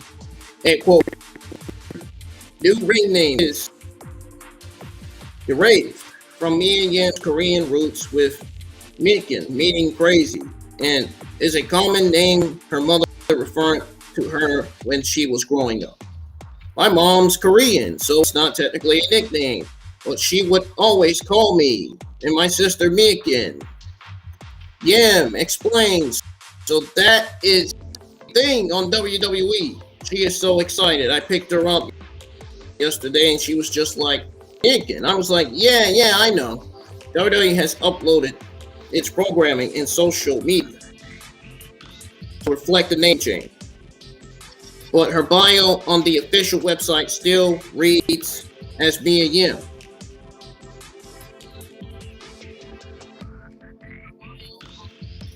And we are getting Candice LeRae and Mia Yim versus Io Sky and Dakota Kai for the Women's Tag Team Championships and Elimination Chamber, in my honest opinion, given that Mia Yim and Candice LeRae both still have issues with damage control. But it looks like those plans could change. We could be seeing Candice LeRae versus Nikki Cross. I don't know. But plans change in WWE. They do that shit. Speaking of Candice LeRae, she was forced to take WWE hiatus due to a freak accident. While speaking to the Sam Leopard show, Candice LeRae was asked about injuries in pro wrestling, and she revealed that she was recently injured in a freak accident. She said, and I quote, "I just had a freak accident happen not too long ago. We're always taking a risk when we step into the ring, no matter what we do. It is very taxing on our bodies. I'm a bit more. Having a son now, it's a bit more scary for me because when I do get hurt, it affects him now. Before I was like, I don't care. It's myself. If it happens, it happens. That's the risk we're taking. Now it does affect him. It's a very real thing. He takes phenomenal care of us. Triple H takes very care of you guys, not Vince McMahon and Bruce. Yeah, they did not take care of you guys. They ruined you guys, wasted you guys on TV, and then released you from the fucking company. That right there should tell you that Vince and Bruce doesn't give a shit about men's or women's wrestling. They only care about themselves and their stupid political agendas. Yeah, you mean that? Yeah, that part. The medical staff that we have, they do so much for us, and we do everything we can to prevent everything, of course. In the back of my head, I'm thinking, I don't want to get hurt because I want to be a present mother. I do feel not as worried as you'd probably think I would be. I feel people have back, it says Mr. Ray. And then she says, I've been training this for 20 years. End quote. Damn, that's a long time. Only time will tell what Triple H does with Candice LeRae on the main roster. He has pretty much reunited the way on Raw. And all they're missing is Indy Hartwell and a babyface turn for Austin Theory to complete the former NXT faction. Thankfully, Candice LeRae is back on WWE television. There doesn't seem to be another break-in site for her with WrestleMania coming up. She certainly wants to be ready for anything. I could see Triple H putting her in the spotlight for Elimination Chamber. I could see her going up against Nikki Cross or teaming up with Mia Yim to fight Dakota Kai and Io Sky for the NXT Women's Tag Team. Right, WWE Women's Tag Team Champion. They need to burn those titles. Those titles mean nothing right now. They really don't. Especially if Damage Control is losing its WWE Women's Tag Team Champion. All right, get rid of it. Anyways, Triple H might just have a spot at the show of shows for her. What is y'all's take on Candice LeRae's WWE return?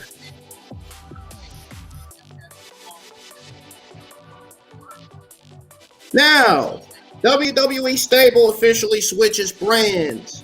We've already talked about it. I don't have to go over that news, thankfully, because I've already mentioned that the Maximum Male Models and Los Lotharios have been put on Monday Night Raw now, so we can skip that news. Thankfully. Thankfully, we can skip that.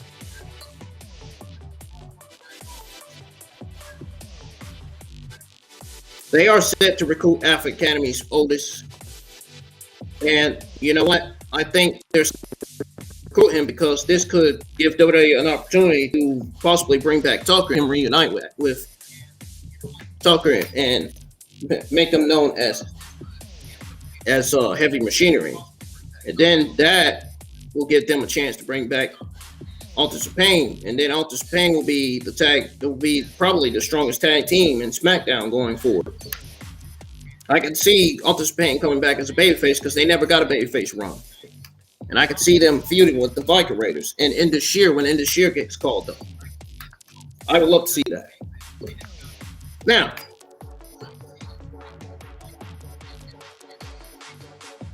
Brock Lesnar's current status for Monday Night Raw this week, we don't have to go over that. We've already confirmed all that stuff. Sami Zayn. Sami Zayn is responsible for a huge WWE Raw segment. I will go over the news. I will go over more WWE 2K23 news tomorrow. Apparently, a WWE 2K23 creative director believes AEW Fight Forever release will drive us to be stronger. We'll go over that news tomorrow because I think I'm going to be streaming the game on the laptop tomorrow. So, all your WWE and AEW Wednesday afternoon news will be given out tomorrow, and that's going to include that news that I just mentioned. So. All right.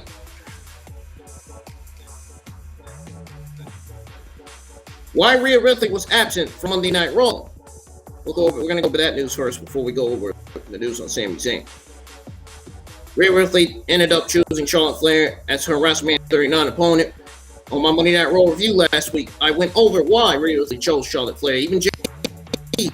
Even Jade from New York went over this Monday Night Raw review. Why Rhea Ripley chose Charlotte Flair. I just want to confirm that so that way people won't be saying, oh, no, he didn't. He's a fucking liar. He didn't go over this. He didn't go over that. If you watch this Monday Night Raw review, clearly he brought it up. And I brought up the same thing last week. I don't know why these geeks always trying to shut him down, man. He's the greatest in the IWC, for fuck's sake. Damn, let the man do what he's got to do. Leave him alone. Doing better than what you people can't do.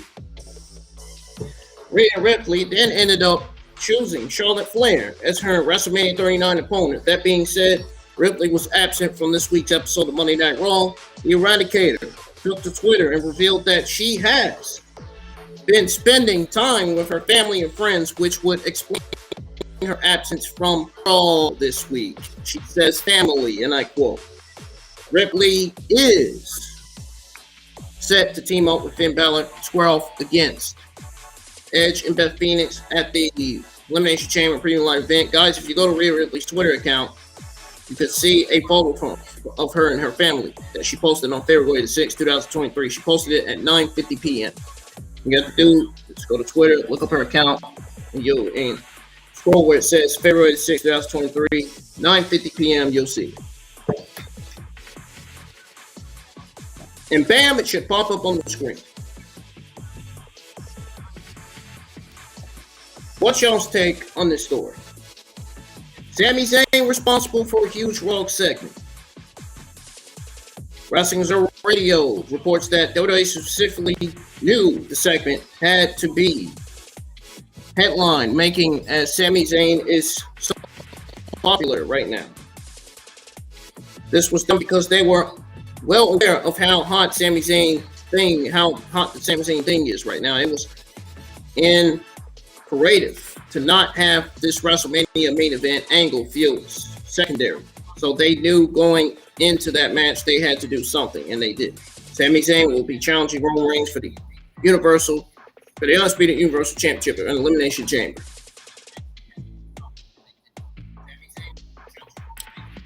What happened with Becky Lynch and Lita after Raw went off the air?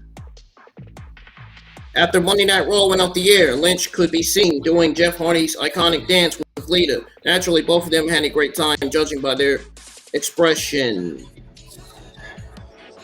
WWE also has massive plans for Becky Lynch and Lita for WWE Elimination Chamber this month. Those plans could be teaming with Lita and Trish Stratus versus Damage Control. Remember, I mentioned that. What if we did Lita, Trish Stratus, and Becky Lynch versus Damage Control? That'd be a possibility. All we gotta do is bring back Trish Stratus, and that'll set up the match for Elimination Chamber. Given that Elimination Chamber is going to be in Montreal, Kevin Owens is going to be there too. That is Lita and Trish Stratus' hometown, and Alita's hometown, and Natalia's hometown, and Kevin Owens and Sami Zayn's hometown, and this damn sure is Edge's hometown. Okay.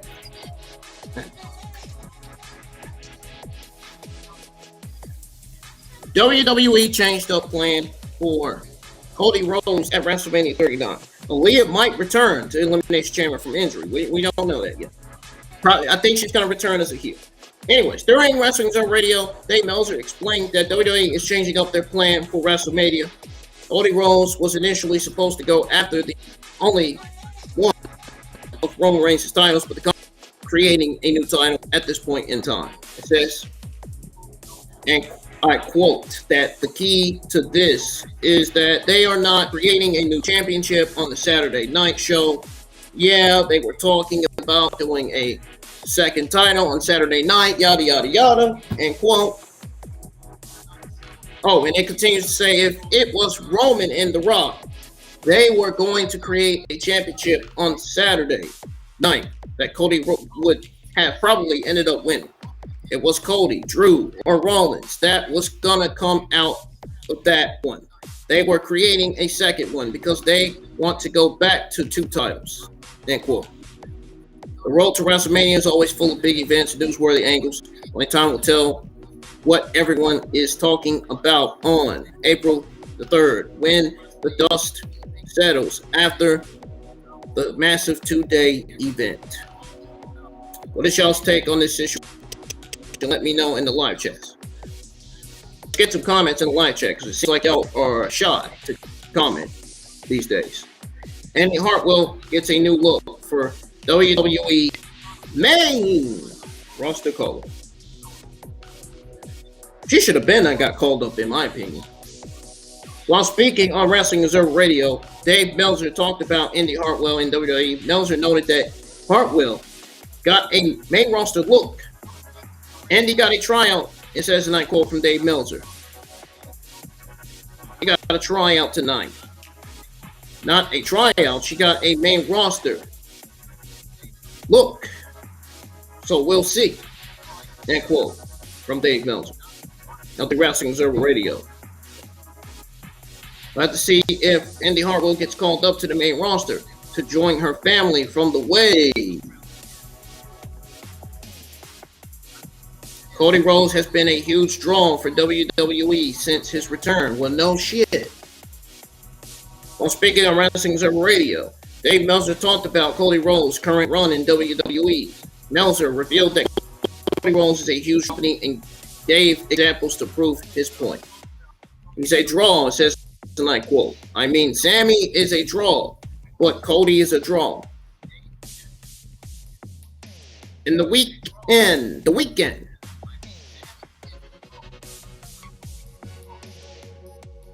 Shows in Columbus, Georgia, and Pensacola.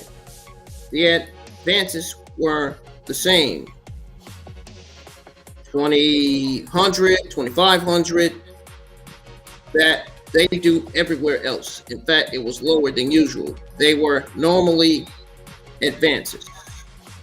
Cody wins the Rumble. Then they announced that Cody is working those two shows. And they did all-time record gates in both Columbus, Georgia, and Pensacola, Florida. You know,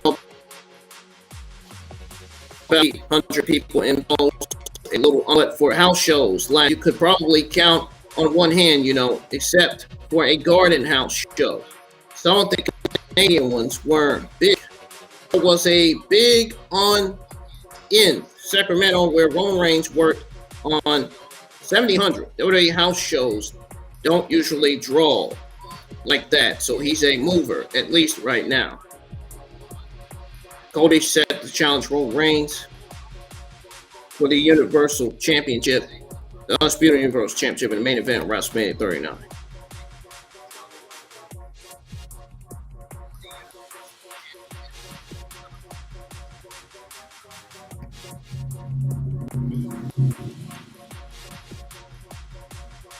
WWE revealed SummerSlam 2023 location. WWE revealed in an official press release that SummerSlam 2023 will go down in Detroit's Ford Field on August the 5th. Tickets for the event will go on sale on April the 14th, 2023. Stamford, Connecticut, Business Wire, WWE, NYSE, WWE today announced that Ford Field in Detroit will host SummerSlam on Saturday, August the 5th. SummerSlam marks the first WWE event to be held at Ford Field since WrestleMania in 2007. The first SummerSlam to take place in the state of Michigan since 1993. We're excited for Ford Field to host WWE's biggest event of the summer and look forward to the WWE Universe converging on Detroit to celebrate SummerSlam's long-awaited return to Michigan, said Dan Ventrella, EVP Talent at WWE. Landing WWE's SummerSlam at Ford Field is a signature win for Detroit and continues the momentum of the Detroit Sports Commission in attracting major sporting events to the ring, said DSC exclusive director Dave. Central Detroit enjoys a special place in WWE history and has produced many iconic moments. Thank you to the entire WWE family for entrusting us with the incredible opportunity. We look forward to delivering first-class experience. Tickets for SummerSlam will go on sale Friday, April 14, 2023 via Ticketmaster.com. SummerSlam is the WWE's second biggest event of the year. There were once plans to build an entire weekend of activities in host cities. Only time will tell what this will bring to Detroit, but that city could certainly use the financial influx as a destination location for SummerSlam 2023, says Ring News. WWE legend Jerry rushed to the hospital. The King was paired with Jim Ross, and the two created magic for years. He's no longer an active part of WWE. He keeps himself busy in the indie scene as well. Jerry Lawler has had medical issues over the past few years. This includes a time in 2012 where he almost lost his life due to a heart attack during an episode of Monday Night Raw. He was rushed to the hospital after having a medical emergency on Monday. He is currently at the hospital in Fort Myers, Florida, where he owns a condo in the same area. Ricky Martin took to Twitter today and wished his friend well. A friend of Lawler stated on Facebook that Lawler is believed to have had a stroke. There is no confirmation regarding his health status just yet. Meanwhile, it's said that he undergoes surgery after suffering stroke. And we'll go over that tomorrow.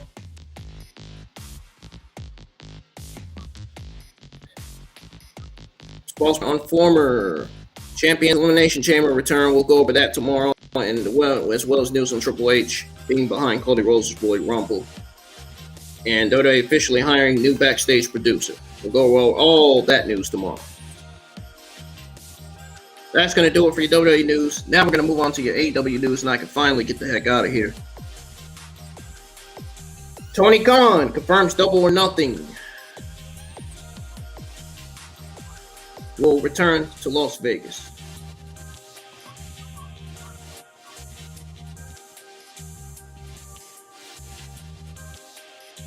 The AEW president recently appeared on the Mark Hope show, where he confirmed the AEW's May show will return to Las Vegas. I can't wait. I really believe we built something really special in Las Vegas with Double or Nothing weekend for the local fans in Vegas and fans who travel all over the world to be a part of Double or Nothing every year. Absolutely. As long as I can make it happen, which I think will be for many decades to come, I expect Double or Nothing to be part of the Las Vegas calendar. And Memorial Day in Las Vegas is about AEW now. Memorial Day weekend is a very important American holiday. We built a nice tradition there over the weekend, and on Sunday in particular, we've had a lot of success and would love to Double or Nothing in Las Vegas, and I expect to. End quote. Going by Khan's words, this year's Double or Nothing will fall on Sunday, May 28th. It comes just days after AEW announced the launch of non-televised live events in select markets across the country. AEW Star officially a new name. Swerve's Mogul Village Group is introduced as Trench, which is the name of the previously unnamed tattoo man. So, that's the name he's given. They're currently in a feud with Dustin Rhodes. AEW talent believe house shows will be invaluable for them. Fightful's paywall. According to them, several talent said they knew something like this had been coming for a while. One talent stated that they would rather get their in-ring reaps and while in AEW working outside of the company for many reasons.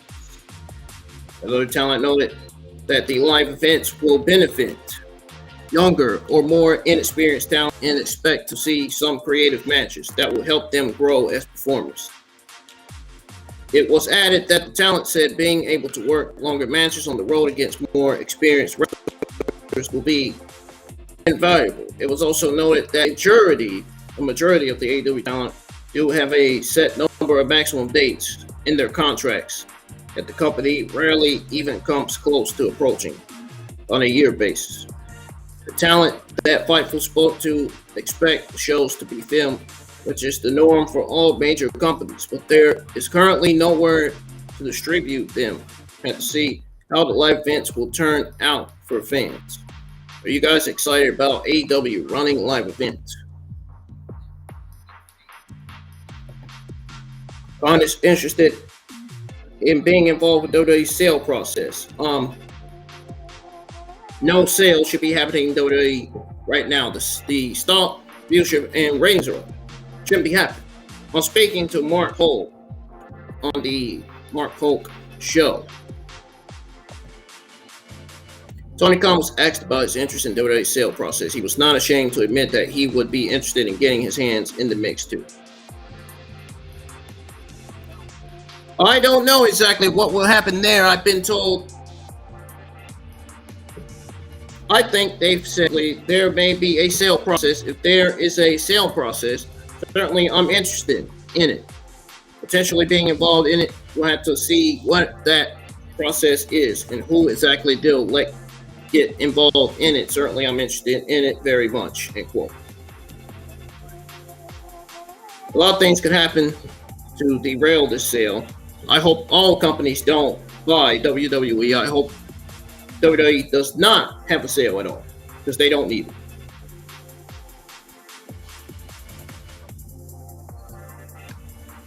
it. AEW talent, or should I say next week's AEW Rampage will air in different time slot. I had something listed that I already went over by mistake.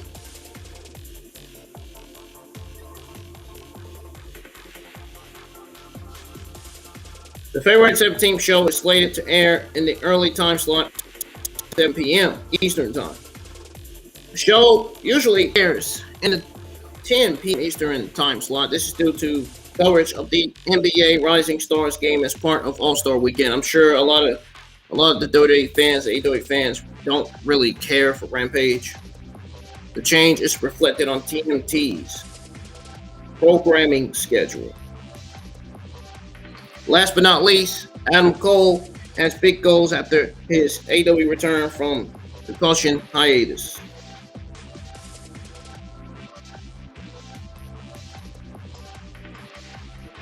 So he says, and I quote, "In this particular situation, if I would have come through with a different approach of cutting a heel promo or acting like a heel right now from the return, we would have been fixing or fighting upstream. It was one of those things where, of course, the fans were going to be excited and be behind you, especially when they hear the story. In that sense, that process have been easier. In general, I have been a heel for 95% of my entire career. I've talked like a heel, wrestled like a heel for a really long time. To even step outside of that comfort zone and talk like I feel as a babyface would was very mentally intimidating for me. Fortunately, the process of the real journey and real story makes it easy because it's all real. It's all things that I actually feel. The entire recovery process was all real. At this point, whether it's heel or babyface, I'm just worried about telling my story, and I'm glad the fans have my back on this one." And I will go over the rest of what he said tomorrow. Yeah, guys, that's going to do it for your WWE Tuesday afternoon news. Your AEW Wednesday afternoon news will be delivered to you guys tomorrow.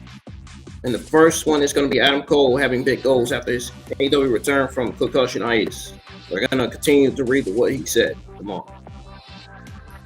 Meantime, guys, I hope you enjoyed hearing your WWE AEW Tuesday afternoon news. If you did, hit the thumbs up. Let me know in the comments below when the stream ends. I got to go getting out of here. I'll see you guys tomorrow afternoon. And be sure you're on YouTube for my AEW Dynamite watch along for tomorrow night. Bye, guys. Have a great rest of your Tuesday, and I will see you tomorrow. I'm out of here.